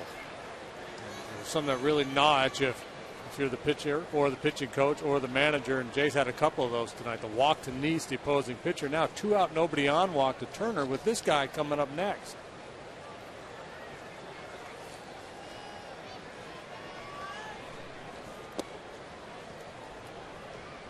Ball 1 to Wright. Funky way to catch that ball. The late movement of that cut fastball fooled Chris Snyder a little bit. May have cost him a strike. 86 pitches for Happ.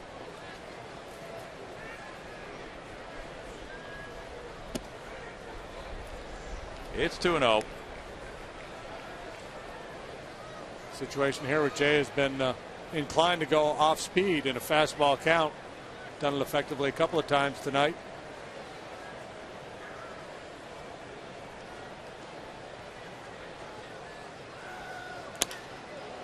Crank foul. It's 2 balls, 1 strike to David Wright.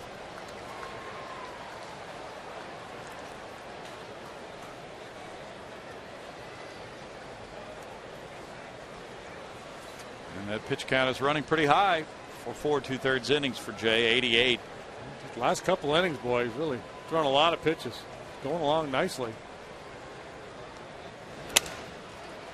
Out into right field. That dunks in for a hit in front of Bogusevic.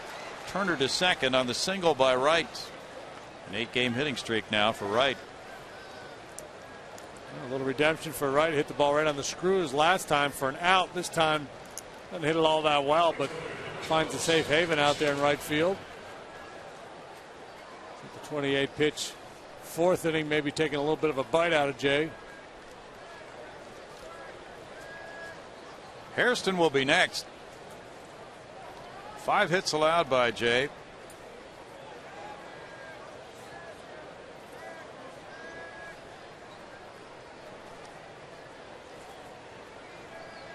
Hairston drew one of those 3 walks and came around to score.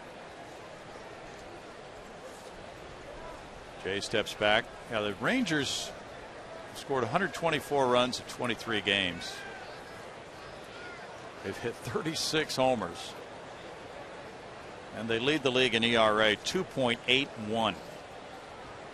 What a start. Strike.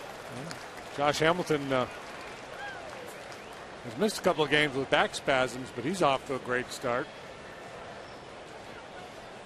43 pitches the first 3, 47 since then. Rangers will be here in a couple of weeks. 18th, 19th, and 20th. Line shot into left field. That'll score Turner.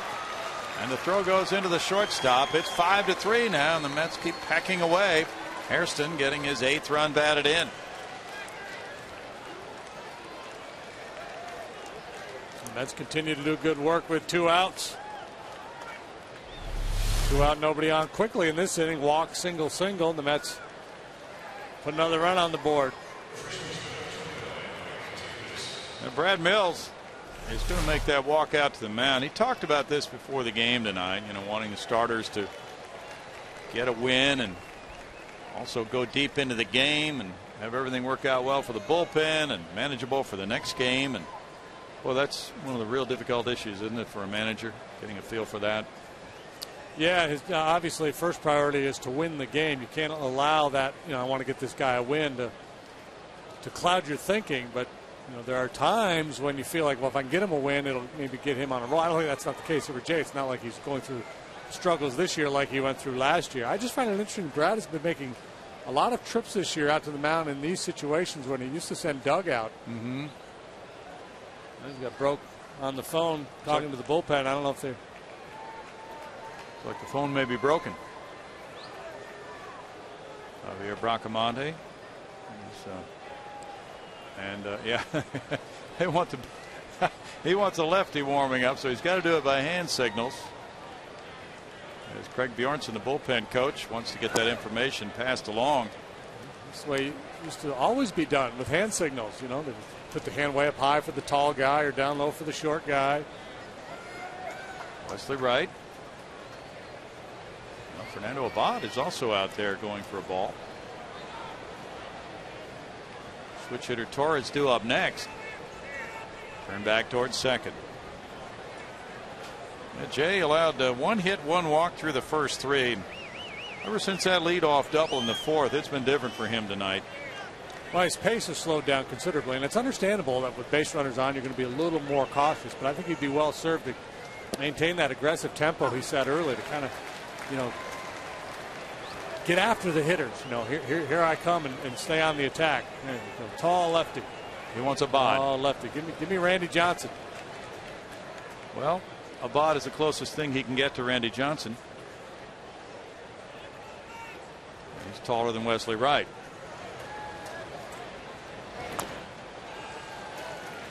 I'll never forget during the 05 World Series when Ozzie Guillen came out to the mound for the White Sox to make a pitching change, and he wanted Bobby Jenks. Oh, yeah. Did the big belly thing. Yeah, that was a signal for Jenks. Yeah, he had more than one right-hander throwing, and he wanted Jenks, so he put his arms out wide. Jenks came in. Give me the big guy. Swing and a miss by Davis. Boy, is that a help for Jay Happ. He gets strikeout number 7. And in the 5th inning, the Mets close it a little bit with a run on 2 hits. They strand 2. It's now 5-3 Houston.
Making cancer history, and it was Don Wilson throwing his 2nd career no-hitter at Cincinnati, 2nd consecutive no-hitter too, because Jim Maloney of the Reds no-hit the Astros the previous day. What a major moment that was.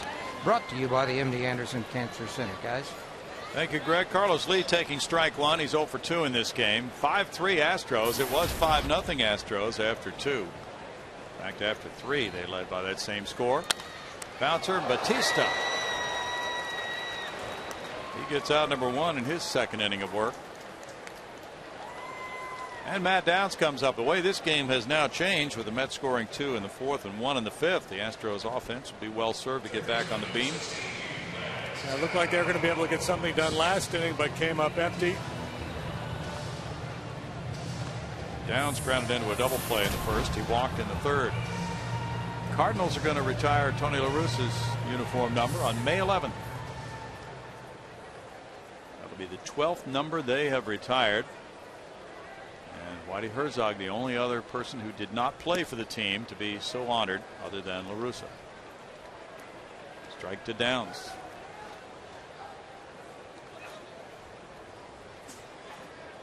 Cardinals will be here Friday night.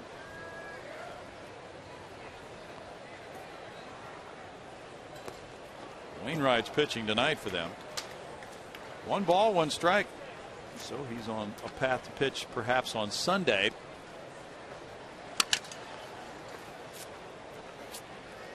Tied 2-2 with the Pirates. Tabata's gone deep for Pittsburgh. Pirates have had all kinds of problems scoring runs this year. Well, when I see some note where they scored 4, maybe 5 last night for the first time all year. Yeah, I think it was 5 for the first time all year. Yeah, that's a drought.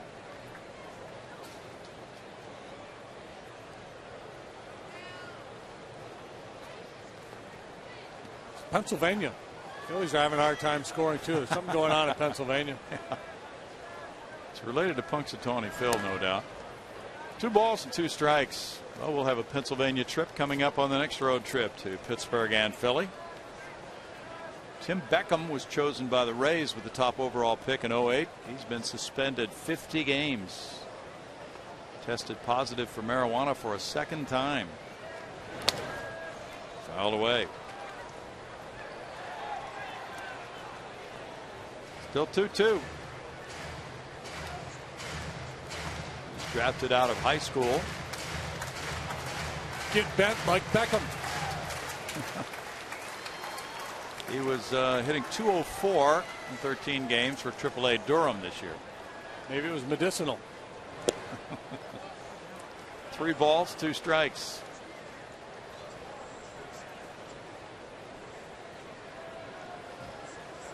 Well, with all the suspensions, though, that you see throughout the major and minor leagues, it's obvious that testing program is working pretty well. Unfortunately, for those who are getting caught. Bogasevic's on deck.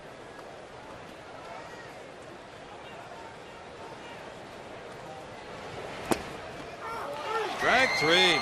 Downs was headed for first. 2 outs. First strikeout for Batista.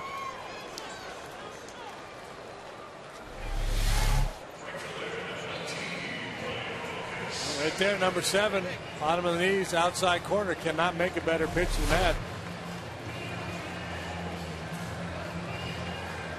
Downs retired. Now it's Bogasevic looking to start a 2-out rally. He led off the home second with a single, and he lined out to left in the 3rd. So both times he's hit the ball to the left side. And there's strike 1. This pitch swinging again. This time Batista comes with a changeup, but not a bad idea to stay aggressive. See if he can run into a first pitch fastball.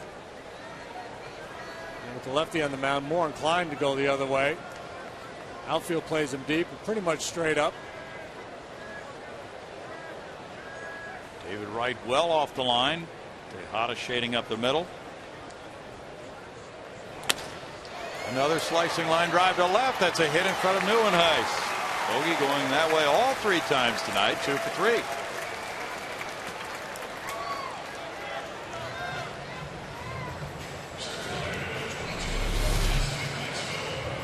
That's a great approach with that kind of a pitch. A runner, fastball moving hard away from him. He shoots it the other way. Neuenhuis had a notion. He thought about leaving his feet to try to make a play, but pulled up, played it on a hop. That's a smart play. Keep him out of scoring position with 2 outs in the inning. Justin Maxwell singled and scored in the 2nd. He's 1 for 2. This is his 15th consecutive game played. Usually he comes in late for 1 at bat. Getting a start tonight. There's strike 1. Both he and Travis Buck talking about their preference for the National League because they've both been used quite a bit off the bench, while in the American League that's a rarity.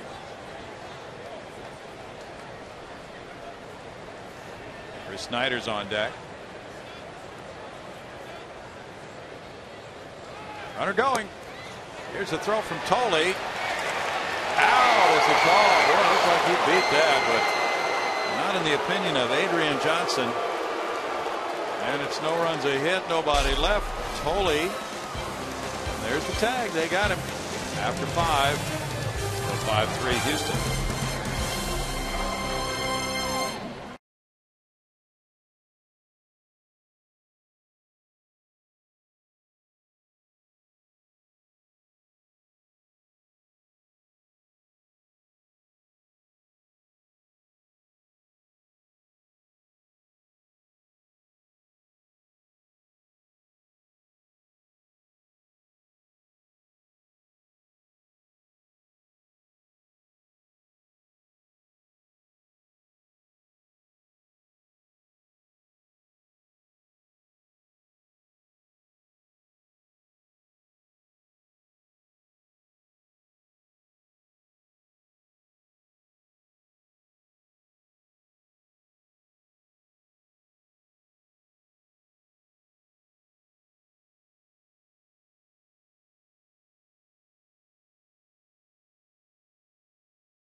Replay. We look back at 2 home runs. Here's Chad Lowry in the first off the left field foul pole at the entrance to the Crawford boxes. Then Chris Snyder kept his very hooked it around that pole, and he hit a 3-run shot.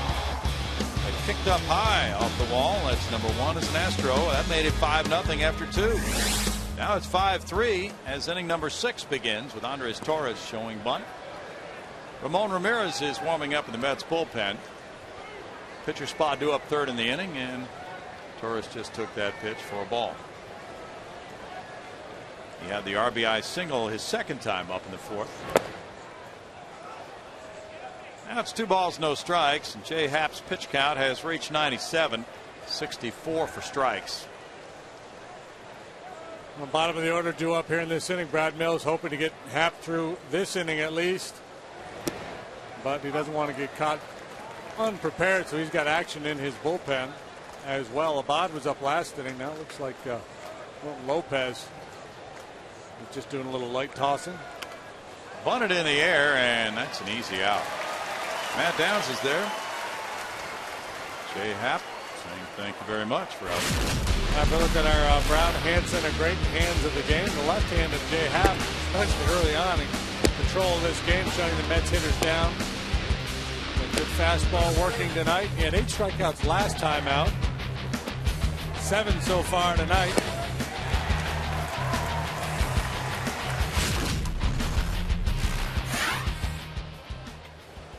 Josh Tolley fouls it away. There's strike 1 to Tolley. And Dave Hudgens was complimenting Tolley on the batting cage. Tolley 1 for 2 with an RBI single tonight for being a very good contact hitter. Those are the numbers on Happ tonight. Walking 3, fanning 7. Tolley's a tough out in the number 8 spot. No balls, 2 strikes. Looks like Jordani Valdespin on deck with the pitcher spot due up next.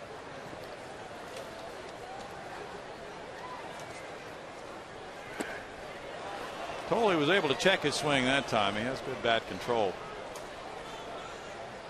1-2. Orioles 7, Yankees 1, bottom of the 8th at Yankee Stadium.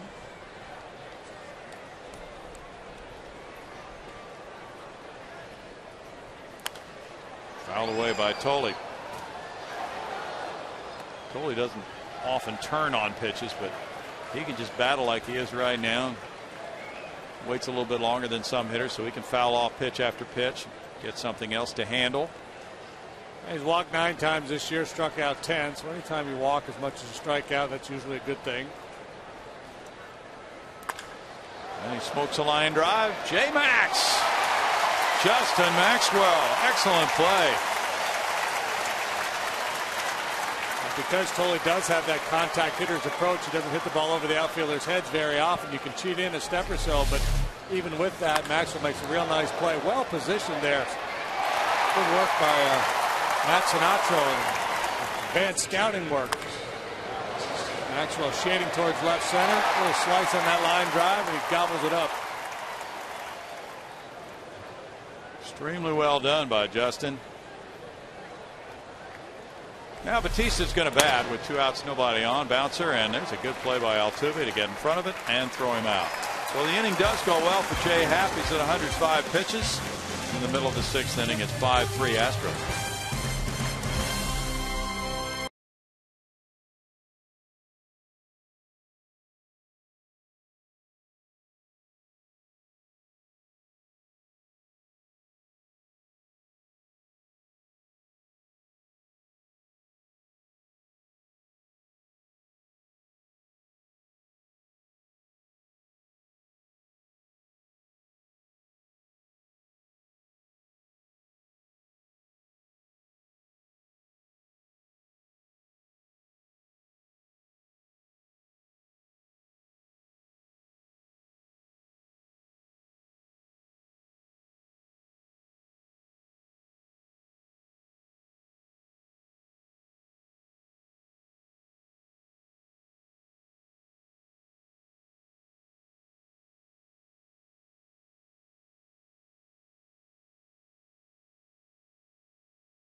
In the 4th, 1 in the 5th inning, Dedrado within 2. They have left in Miguel Batista, who will be working his 3rd inning, and Ben Robinson of Humble there with his Astros gear on among those watching.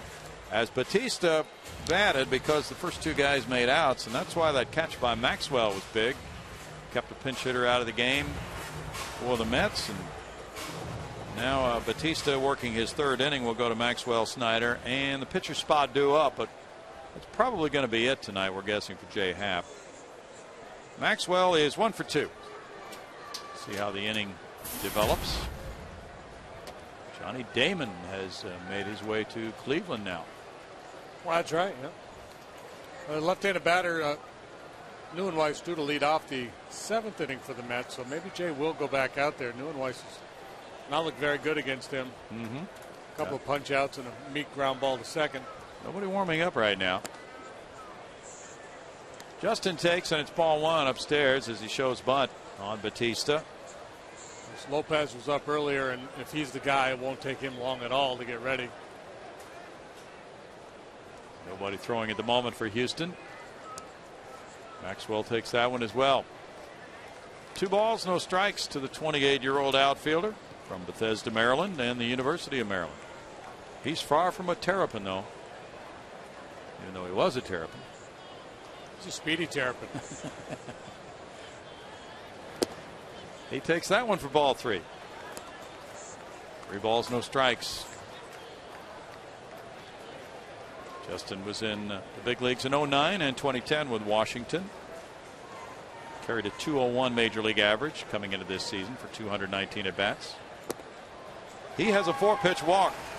That's the 3rd walk for Batista, and number 5 for Mets pitching. So with Terry Collins trying to get this 3rd inning out of Batista, the Astros hope to capitalize, and here's Chris Snyder. We go to Greg Lucas now. A lot happening over the weekends here, but I'm going to call all dog lovers once again. Bring your dog to Minute Maid Park for the Astros annual Dog Day. This Sunday, the Astros host the Cardinals. Ticket packages include fun pregame festivities for you and your dog, including the on-field pooch parade and costume contest. So root now and buy tickets at Astros.com/dogday. Snyder looks at ball one. Chris with a 3-run homer and a walk tonight.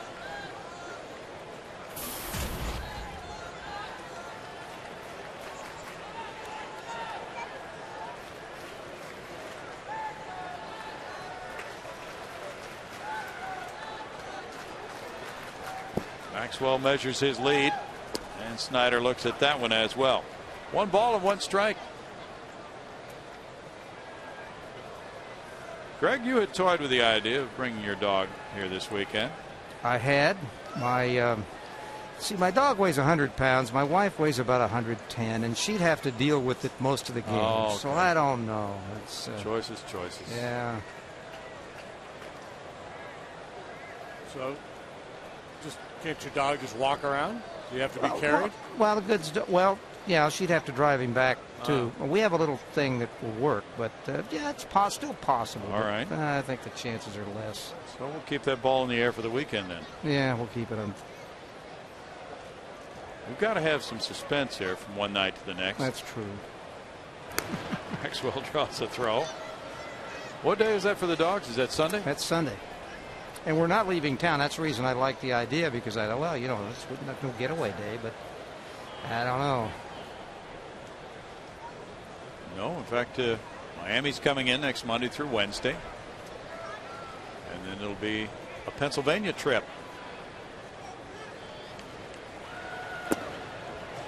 Snyder takes ball 2. It's 2-1 to Chris. Totally different look to the Astros catching core with Chris and Jason Castro sharing the duties this year. And that's gone well. Jay Happ is on deck. Might hit another one right here. Instead, it's Tejada to Turner, and then on over to Davis for a double play. Second double play for the Mets tonight. And now Happ will bat, so I think you were on to something, JD, that with NYN High to lead it off, they'll go batter by batter with him. Had a pitch to handle there and just served a little too hopper out the shortstop. Frustrating swing of the bat there for Snyder. I'm sure when he sees the video of that one, he'll think he should have done a little more with that pitch from Bautista. Jay struck out and he put down a sac bunt. Altuve's on deck. And I'm sure if there were a run scoring opportunity here, they would hit for Happ and then just bring Lopez in to start the inning. But with 2 outs, nobody on, try to minimize the amount of outs that the bullpen has to get tonight.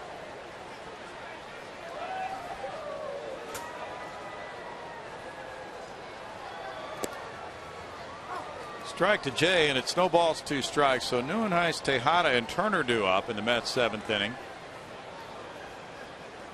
Bautista has thrown 39 pitches in this game.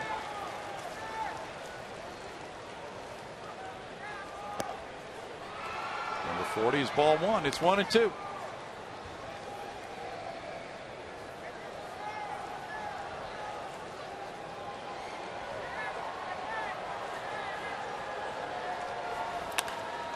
That's into right center field, and Jay Happ gets hit number 2 of the year. Boy, it sure looked good coming off the bat, but Justin Turner launched his body for it. And a good thing Happ stays in. He gets a hit, keeps the rally going, and Altuve's coming up. Little tap of the toe, the hands stay back, and he drops the head through the zone. Ball hit hard. It was hit hard, and it looked like he had a little top spin on it, so it seemed to, even though the experts say it doesn't really pick up speed, but once it hit in that dirt area, it looked like it did. Now Altuve, he is 2 for 3. It decelerates less. That's what it is. The top spin. Exactly. Kind of like that riding fastball. It doesn't really rise. It just doesn't go down. It stays on plane. Yeah. Altuve looks at ball 1. He's been so much fun to watch this year. He's 4th in the league in total bases. It's not as if he's just pushing singles around. And he's backed up the outfielders with deep drives over their heads a few times. He has 7 doubles and 3 triples, 547 slugging percentage. So it's not just, you know, pinging the ball. He's ripping it, and he's had a terrific start this year, attracting a lot of attention. Yeah, well, I'm still waiting for the John Roush Altuve matchup here in this series. Roush, the reliever for the Mets, 6'11". Might be the, aside from the Eddie Goodell, the midget prank that Bill Veeck played, it might be the biggest disparity in height between a hitter and a pitcher ever. That could be. They'll be scrambling for the record books if it happens. Yeah. 2 balls and a strike. Jed Lowry's on deck. The Astros have out hit the Mets 9-6. No errors tonight. Mets have stranded 6. The Astros have left 4.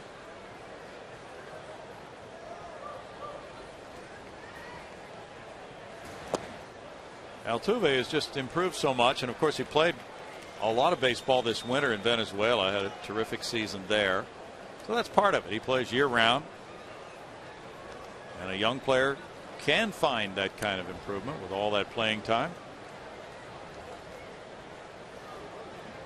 Well, you know, the thing is, he has such great eye-hand coordination. He can hit just about any pitch. So the challenge for him was, well, not to hit just any pitch, hit a good pitch, hit a pitch you can drive. Last year, when he was first up in the big leagues, to get up to that good start, then he went in a little bit of a funk, and he was just too willing to expand his strike zone. He was making contact, but weak contact. Now he's kind of a little bit more disciplined, forcing pitchers into the strike zone and hitting the ball hard quite often. And even when he doesn't like the base hit, he got to start the game, a little rollover. With his speed, he gets a fair number of infield knocks. Up and in, and he draws a walk. That's his 8th walk. So it's all about getting on base, and Altuve has done a marvelous job of that. Now Terry Collins, watching a tiring Batista, comes out.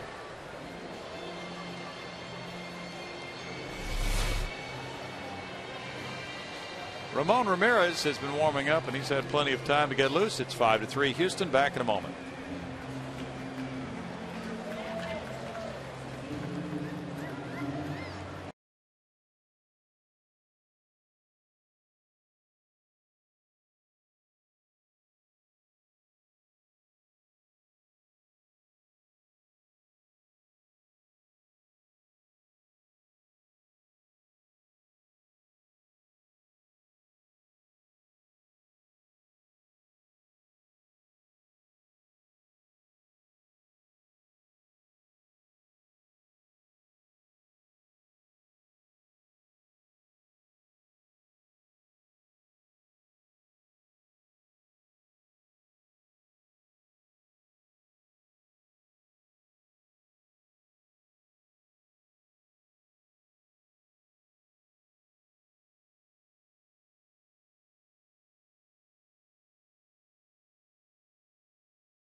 Is brought to you by Hyundai.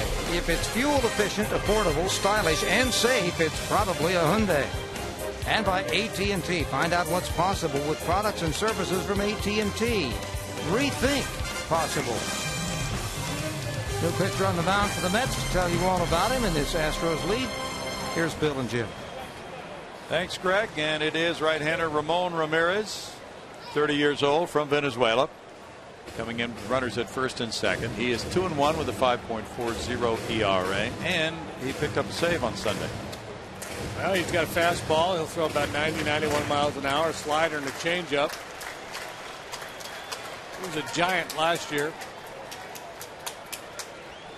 Jed Lowry has been a giant in this game. There's a 2-run homer and 2 walks. Splitter changeup. something. 86 with good downward action. Almost looked like a palm ball. These guys must have been teammates, right? Ramirez was a Red Sox in 09. Yes.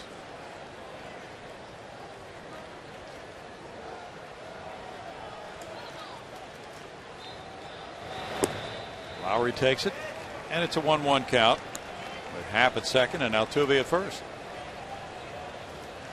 David Freese has hit a 3-run homer for St. Louis. What a start for him. He has 6 home runs and 23 runs batted in. Cardinals lead the Pirates 6-2 after 5. Well, he has been the man for them. Matt Holliday hasn't done much. Lance Berkman has missed most of the year so far on the disabled list. Alan Craig just coming off the disabled list, activated today. And he's playing first base tonight. Brad Mills' club leads by 2, led by 5 after 3. So a hit here could really be helpful. JD Martinez is on deck. But Happ's the runner at second. So that's an issue for Dave Clark. 2 balls. Just hit one in the seats and let everybody jog around the bases. Lowry would really oblige you and have a good time doing that.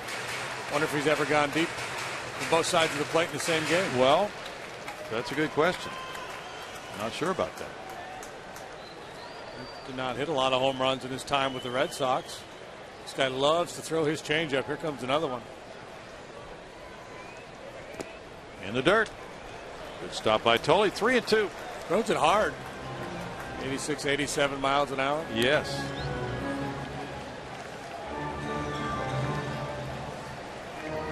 Bottom of the 6th inning, and been a lot of traffic on the bases for both these clubs tonight. Mets have walked 6 in addition to the 9 Astro hits. The Astros have walked 3 and given up 6 hits. 3-2, 2 outs. The runners will move on this next one, but not right now. You can't fool Jay Happ with that move. No. He went to Northwestern. Northwestern guy is not going to fall for that. Well, the Astros GM Jeff Luhnow got an advanced degree from Northwestern. He's never been picked off second. No. Runners go, and it's ball 4, and the bases are loaded with Lowry getting on base for the 4th straight time. A homer and 3 walks for Jed Lowry. So Terry Collins' club up against it with JD Martinez now. Hit 1 home run, all of a sudden they're treating you like Babe Ruth. Martinez is 1 for 3, and a chance to really have an impactful at bat here in this game. The Astros as a team are hitting 143 with the bases loaded this year. They get a hit here with the bases loaded from a guy who's a .400 career hitter with the bases loaded. They're going to like going to the 7th inning. Carlos Lee's on deck. Nobody warming up for the Mets right now. That's a foul ball, strike 1.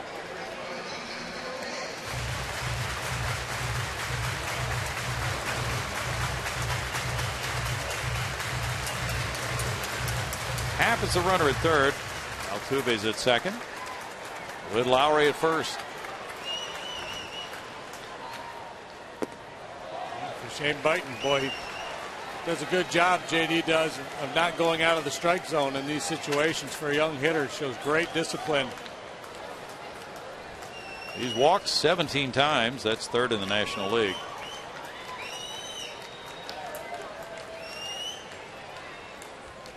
In the dirt, Tolley has been busy back there. 2-1. JD Martinez, since his major league debut last July 30th, has 54 runs batted in. That's tied for 5th in the league in that span. And now Dan Warthen's coming out. High pressure situation for the pitching coach here, because something bad could happen after this visit. You don't want that on your resume. You don't want the manager looking over and going, "What'd you tell him, man?" Well, 2 balls and a strike. If it goes to 3-1, it's really crunch time for Ramirez. So he needs a strike here. Last year for the Giants, he pitched 66 times, struck out 66 in 68 innings. Now Martinez back in, awaiting a 2-1.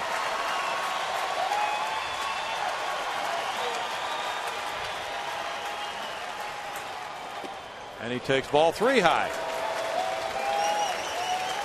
Now he can tunnel it a little bit, wait for his pitch close to the middle of the plate. Put it in a box. 3-1 for Martinez. One in the box. And it's ball 4 to force in a run and make it 6-3. RBI number 20 comes on a bases loaded walk, and that's JD's 18th base on balls. Jay Happ scoring the run.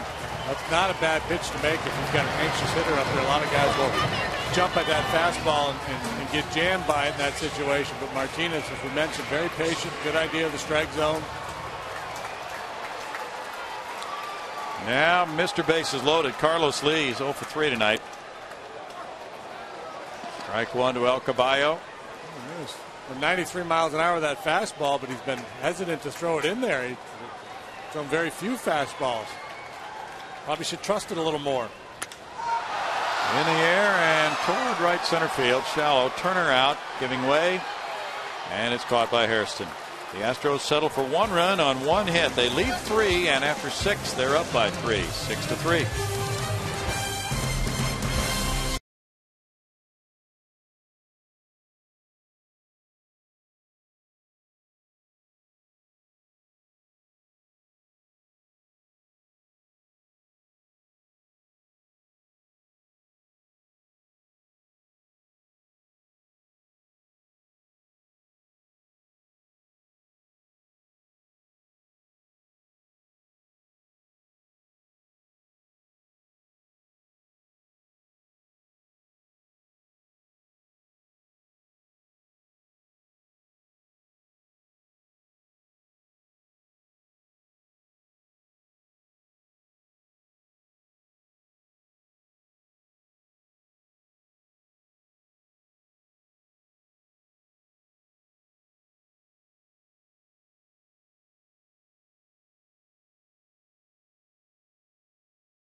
Tomorrow's game are presented by Chevron, and it'll be a day game tomorrow, 12:30 for Astros Live. Chevron shows you the matchup. Chris Schwinden doesn't have a decision this year. Last year he was 0-2 in 4 major league starts, so he's still seeking his first major league win. And Wandy Rodriguez is 2-2 with a fine ERA of 1.72. Tomorrow, 1 o'clock game time, right here. Jay Happ works to Kirk Neuenhuis. Neuenhuis is 0 for 3. And the Astros, if they win this one tonight, will have their first series win since the opening series here against Colorado. They've lost 6 series in a row. There's ball 1, but it'd be great to get this one, and especially to win tonight to make sure that they've already won the series. Day off coming Thursday. Foul back. It's 1-1. And the big bad Cardinals are here Friday night. That's 107 pitches for Jay Happ. 72 have been strikes. Chicago and Cincinnati postponed tonight at Cincinnati. Phillies beat Atlanta 4-2 in Atlanta. Bastardo the winner, Venters the loser. Papelbon save number 9. 1 ball, 2 strikes. Arizona won at Washington 5-1 in Arizona. Trevor Cahill squaring his record at 2-2, beating Jordan Zimmerman. He's 1-2. Diamondbacks banging out 13 hits in that ball game. Bryce Harper 0 for 3 with a strikeout. Washington now has lost 5 in a row. What's wrong with that club, JD? Well, very difficult to sustain that pitching each and every night, but for the month of April they pretty much did. They haven't been scoring a ton of runs. Well, first in WAR, first in peace, first in the NL East, but maybe not any longer. Ground ball to third. Matt Downs guns it over to Carlos Lee. That's out number 1. And he doesn't really nurse his throws at all. He gives it everything he's got. Now you take a little off, you might sail it over the first baseman's head. So that was enough. That's all Brad Mills wanted out of Jay Happ here, was to get the lefty out, and then he's going to turn it over to the bullpen. Well, and he talked tonight about clean innings before the game. What that means is the reliever coming in without anybody on base. So 1 out, nobody on. Here comes galloping Wilson Lopez. It's 6-3 Houston. Back in a moment.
On in the 7th inning. Wilson Lopez comes in facing Ruben Tejada. Tejada's 0 for 3.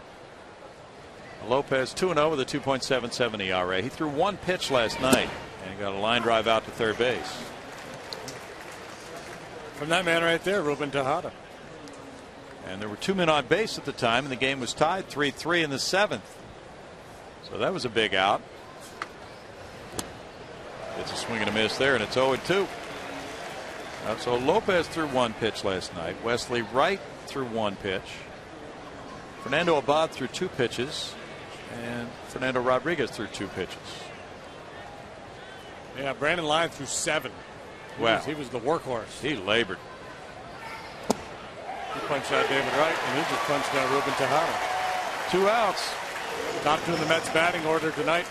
Nothing out of 8 with 4 punch outs.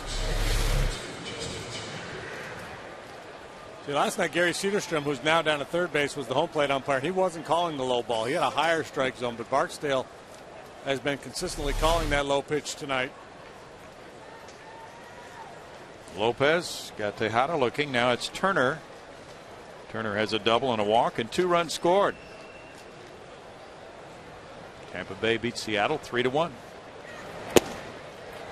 Strike for Lopez. Nat Moore won that one, beating Hector Noesi. And Fernando Rodney got save number 8. That choice hit his 6th home run for Tampa Bay. Rays 16-8.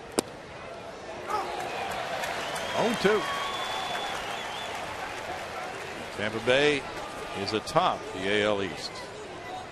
But will they stay there without their terrific third baseman, Evan Longoria, for perhaps 8 weeks out with a hamstring injury? That's the question.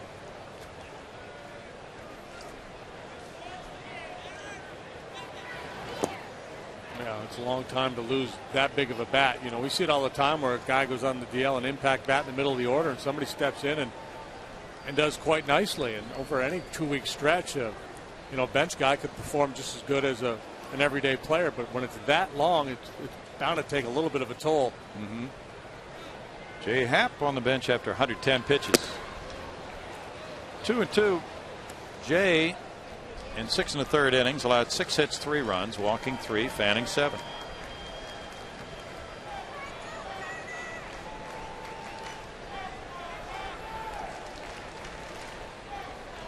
Regrouped after the 5th inning. Retired the last 5 he faced. Tapper out to Altuve. And in the 7th inning, Wilton Lopez gallops out of the bullpen, gets Tejada and Turner, and maintains the 3-run Houston lead, 6-3.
Texas, and it is 6-3. The Astros have treated these fans to early explosiveness. Lowry with a 2-run homer in the first. Snyder a 3-run swing of the bat in the second. They added a 6th inning run on a bases loaded walk to J.D. Martinez. Now it's Matt Downs in the home 7th, up by 3. And Ramon Ramirez throws strike 1. Miguel Batista in 2 2/3 innings allowed 3 hits, 1 run, walking 4, fanning 1.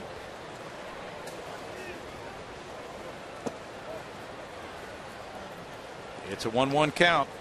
Wright, Hairston, and Davis are due up in the Mets 8th.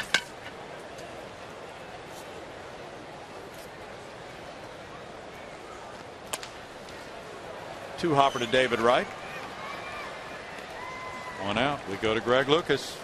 Once again, if you want to follow the Astros and you're out of town, you can follow the Astros.com and the MLB.com @Bat12 app for your iPhone, iPad, Android, or Windows Mobile. You can get live audio, pitch tracking, video highlights, and a whole lot more. Just text @BAT to 31826 or visit Astros.com for details. He might be. She might be. She doesn't look like she is. Didn't look like it. Ryan Bogusevic is 2 for 3. He's hit the ball to left field all 3 times. Ball 1 to Bogey. Orioles knocked off the Yankees 7-1 at Yankee Stadium. They're 15-9. Ryan Mattis the winner. That's his first win. And Phil Hughes lost it. Hughes is 1-4 with a 7.48 ERA. Yeah, he's been scuffling. And the Yankees just moved Freddie Garcia out of the rotation. Hughes may suffer a similar fate, but somebody's got to pitch. Yeah. Can't be CC Sabathia every night. No. You know, got to come up with a catchy rhyme there, New York, like Spawn Insane and Play for Rain. CC and Nova, do it over. Forget about it. That belongs in there somewhere. A little cutter now. Ramirez got pretty good movement. Last inning, at least, like he just didn't want to throw it in there. Didn't trust his stuff. Fresh start. Maybe a little sharper here this inning. Bouncer goes foul. It's 3-2 now to Bogey. So the anniversary of Nolan Ryan's 7th and final no-hitter. He struck out 16 Blue Jays in 1991 at the ripe old age of 44. From the oldest to throw a no-hitter. Stunning. Bouncer to second. Turner on to first. 2 outs. It was a big no-hitter year, 91. There was like 7 or 8 no-hitters that year. Mm-hmm. It's also the anniversary of Babe Ruth's first ever home run as a Yankee in 1920, and then in 1951, Mickey Mantle hit his first home run ever as a big leaguer. On this date? On this date, off Randy Gumpert. Really? Never heard of him. On the White Sox. Justin Maxwell has a single and a walk. He scored a run. He's made a very good catch. Whoop. A little 55-footer. Now, Mickey Mantle, when he first came up, played right field because Joe DiMaggio was still in center. Mantle, when he came, it's kind of like Bryce Harper, right? The phenom kid. Mm-hmm. From Commerce, Oklahoma. You know, he almost quit when he was in the minor leagues. 1 ball, 1 strike. His dad went in. He was in Kansas City. Had a talk with him. Smacked on a line to left center field. Torres cruising over for the running catch. Descended onto the 8th inning with the score 6-3 Houston.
Six to 3, and Astros fans, Chevy is proud to present a new show called Chevy Hometown Kids. It's not about the score, it's about the experience. So tune in each Saturday at 10 a.m. right here on Fox Sports Houston, or visit hometownkids.tv for more information.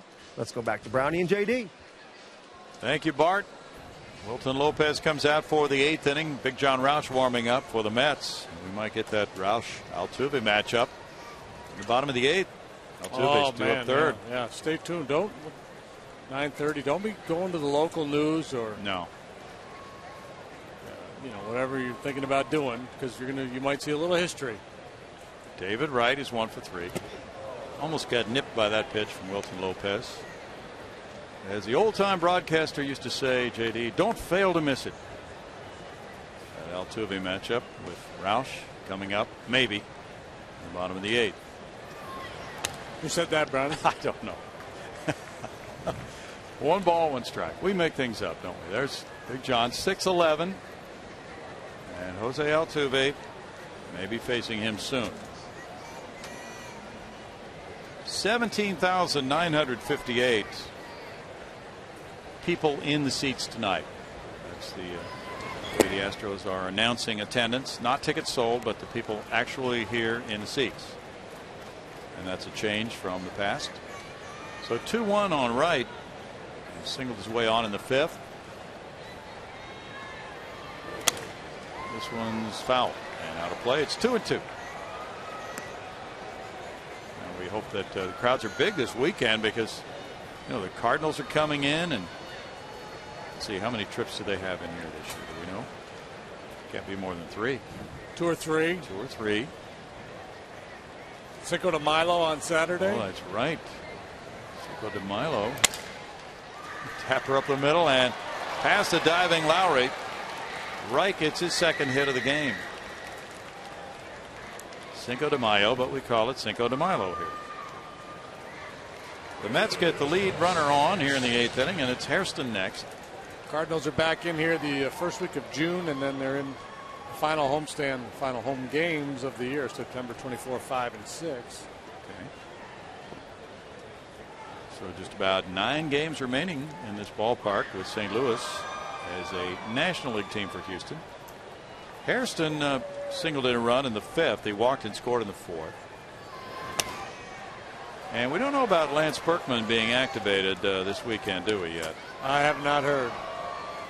Haven't heard anything about that. He's out with a calf injury. But Alan Craig, playing first base tonight, can help out a little bit. And Matt Carpenter has been playing there some as well.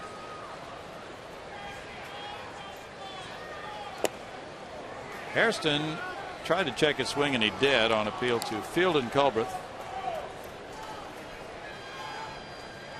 He's got outstanding movement tonight on his sinker. That's what he's thinking here, trying to get Hairston to beat one into the ground so they can get a double play.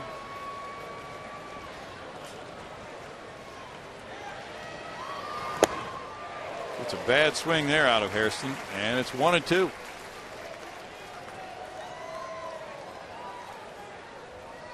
Mets have really been a battling bunch this year. Terry Collins said he was very proud of his club after the game on Sunday. And they had a 4-0 lead. Todd Helton hit a pinch grand slam to tie it. And then the Mets wound up winning it in the 11th. They had a lead in the 10th as well that got away.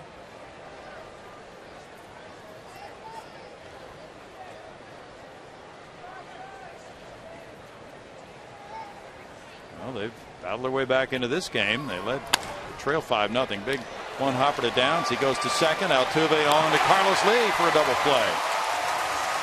Around the horn, double play number 21 of the year for the Astros.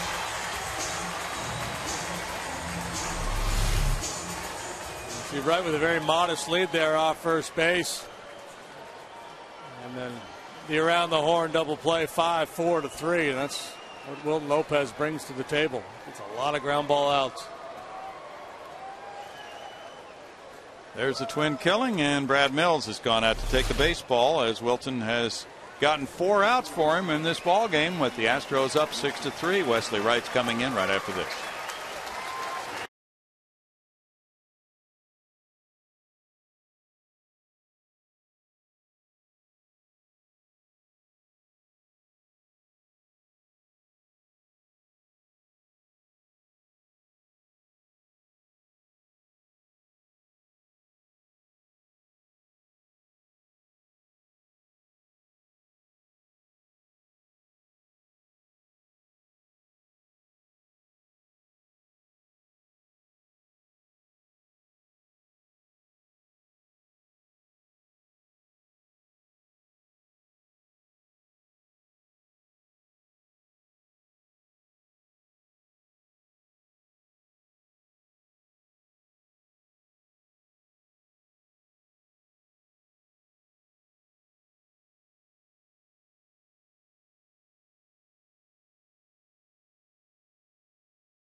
Right, last night it was a historic night here at Minute Maid Park as Bud Norris left the ballgame, and then a stream of relievers came in.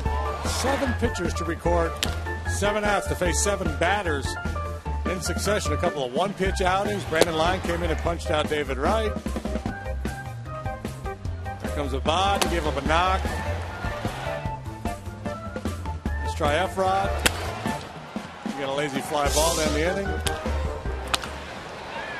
Now Wesley Wright gets a grounder for Mike Davis. 1 pitch for him, and he had a 1-pitch out last night. Has another one tonight in the middle of the 8th inning. The Astros are up by 3, 6-3.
A big one, as defending champion Jimmy Johnson leads the world's best drivers in a chase for the checkered flag. Fox Sports is proud to bring you exclusive coverage of Sprint Cup Series racing with the Aaron's 499 live from the Talladega Super Speedway. It's Sunday at 11.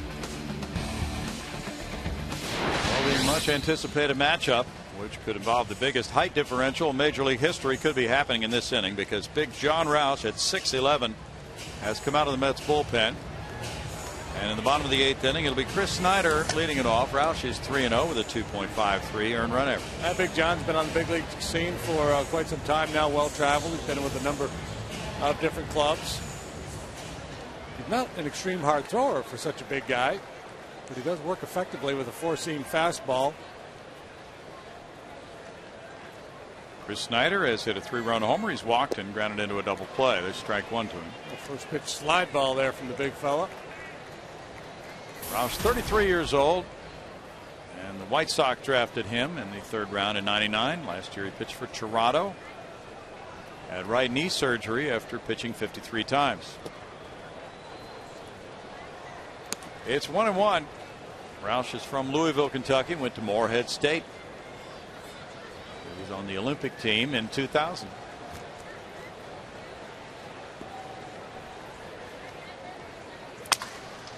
Grounded foul. After coming up with the White Sox, he then moved on to Montreal. Montreal moved to Washington. Then his travels took him to Arizona, Minnesota, and Toronto last year. And he was the tallest player in Major League history. Probably still is, right? I haven't heard of anybody coming along to take that title away from him. No. Phil Boudreau says the Twins have a 7-footer in the minor leagues, but he hasn't yet broken through to the major league level.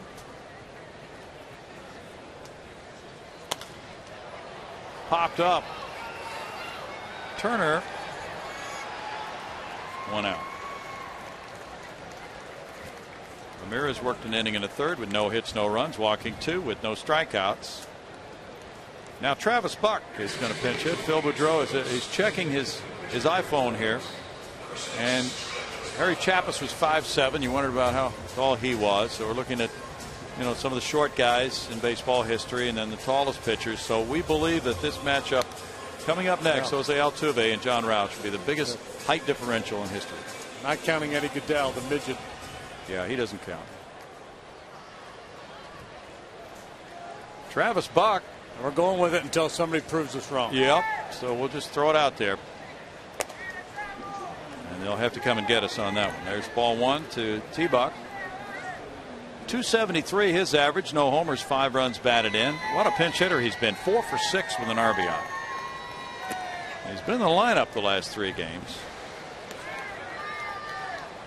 2 balls, no strikes. So getting some at bats and really enjoying National League style of play, which keeps him ready every night, just like Justin Maxwell. And there's a shot off the glove of Ike Davis and on through into right field. He takes the turn. He's going to second. Here's the throw. It's offline and it's a hustling double. Tremendous job pinch hitting. A pinch double here from Travis Buck to make him 5 for 7 as a pinch hitter. And hitting the ball the other way quite often. This time he turns on one off the glove of Ike Davis, and that takes some steam out of it. And Buck with an aggressive turn at first, a little bit of a hesitation, and then let's go for it. In ahead of Hairston's throw. Davis diving, and he slowed it down. Buck hustling into second base. Hey, here we go. Jose Altuve versus John Roush. Altuve's been on 3 times. There's strike 1. Altuve walked up to home plate and said, "I will smite thee." Roush 6'11", Altuve 5'5".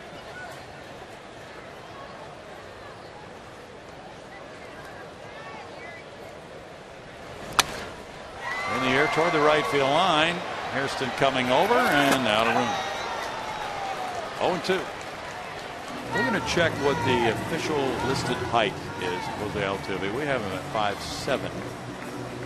One document. We're getting 5'5" in another document.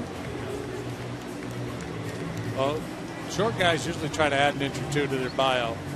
Well, he's listed at 5'5" in the Astros media guide. Well, see, then once you establish yourself, then you can go back down to your regular height, because then it becomes a really cool story that you're 5'5" and you're doing all this. Okay. So a 1.5 foot differential here. And a downward plane for Roush. He misses with that one.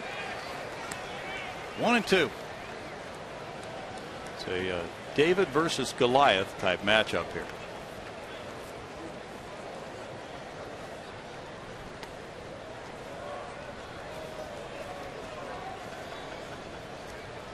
Jed Lowry's on deck. The Astros now have 10 hits and they've drawn 8 walks. And a little liner goes out to Davis where he catches it for the second out. Roush wins that round. But Altuve's been on base 3 times tonight. Lowry has been on all 4 times. 2-run homer and 3 walks.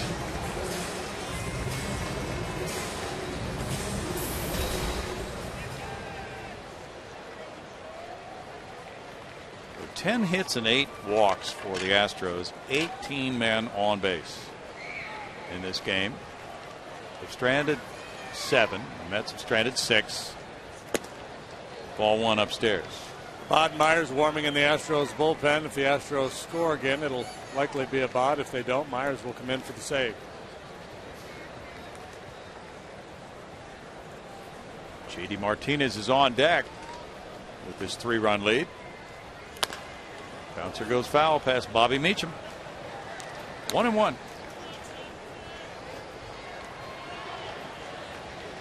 Fans have enjoyed this one tonight.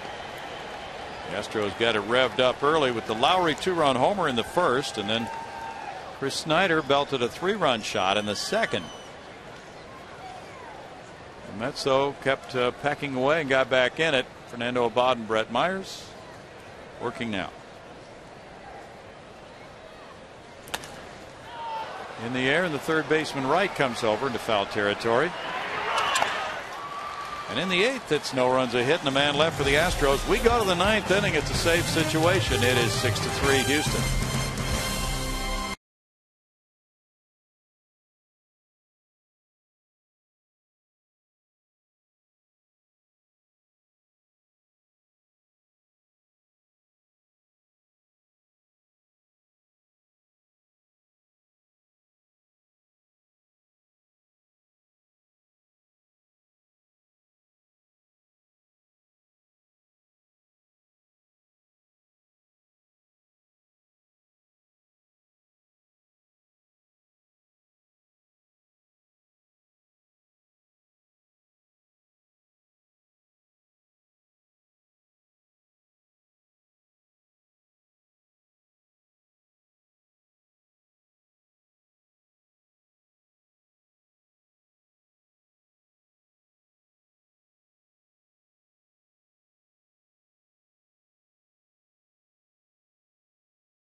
Is brought to you by the Progressive Insurance Group. For a money-saving car insurance quote, call 1-800-PROGRESSIVE today. Game goes to the 9th. Myers looking for his 6th save is on. Brownie and J.D. are with the call. Thank you, Greg. The Astros have not won the first 2 games of any series so far this year. They have a chance to do that. Brett Myers is searching for save number 6. He's 5 for 5 with a 1.35 ERA. Picked up his 5th save last night. Came in to work a 1-2-3 9th inning. As a matter of fact, he had the same hitters due up. It was Torres, Tolley, and then a pinch hitter. And Mets find themselves in the same scenario here in the top half of the 9th tonight. Switch hitter Andres Torres to lead it off. Tolley's on deck, and then Terry Collins will go to the bench. Torres drove in a run with a single in the 4th. He's 1 for 3. Daniel Murphy is able to hit 3rd in this inning. There's ball 1. Wesley Wright threw 1 pitch, got 1 out for the 2nd straight night. Torres 4 for 7 against Myers. And that's a strike, but hitters against Brett Myers this season are 3 for 23 with a walk for a 130 batting average. This is the 2nd time he's pitched on consecutive days this year. Breaking pitch comes in for strike 2. And last night he threw 13 pitches and did not give up a hit or walk anybody, and closing out the 4-3 Houston win. Ground ball, Altuve in for it. Over to Carlos Lee. There's 1 out for Myers. Jeff Luhnow has said he's not shopping Brett Myers, but clearly if Myers continues to pitch like this, I would think some clubs are going to make a run at him a little bit later on in the year to provide some support in the bullpen. Of course, he's got experience as a starting pitcher too, so he's a versatile guy. Josh Tolley is 1 for 3. He drove in a run with a 4th inning single. Then in the 6th he hit the ball on a line, but Justin Maxwell made a very good catch, leaving his feet in left center. Tolley looks at ball 1 with Daniel Murphy on deck. In Myers' career in saves, he's 26 for 29. That's in for a strike, and it's 1-1. Matt Cain of the Giants has not allowed the Marlins a hit through the first 3 innings. It's scoreless in San Francisco. Little nubber. As Snyder throws. 2 outs. And it would be ideal if Myers can get these 3 outs quickly and be available for tomorrow. Day game coming tomorrow. He has the first 2 quickly, and now it's the pinch hitter Murphy.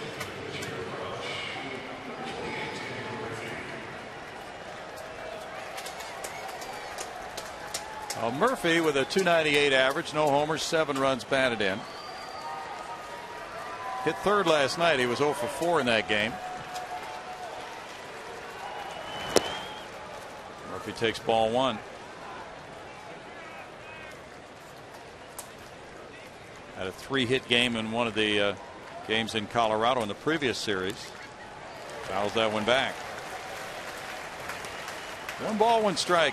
Murphy has 10 multi-hit games.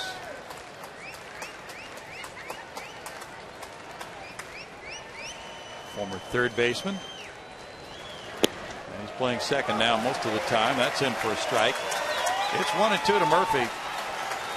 It's been Myers' MO coming into the games and just attacking hitters. 71% of the time he's throwing first pitch strikes. His 11th pitch is hit in the air to left field. And the Astros have won the first 2 of this 3-game series. First series they have won since their opening series here against Colorado. Lowry had a big night. So did Snyder. The Astros win it 6-3.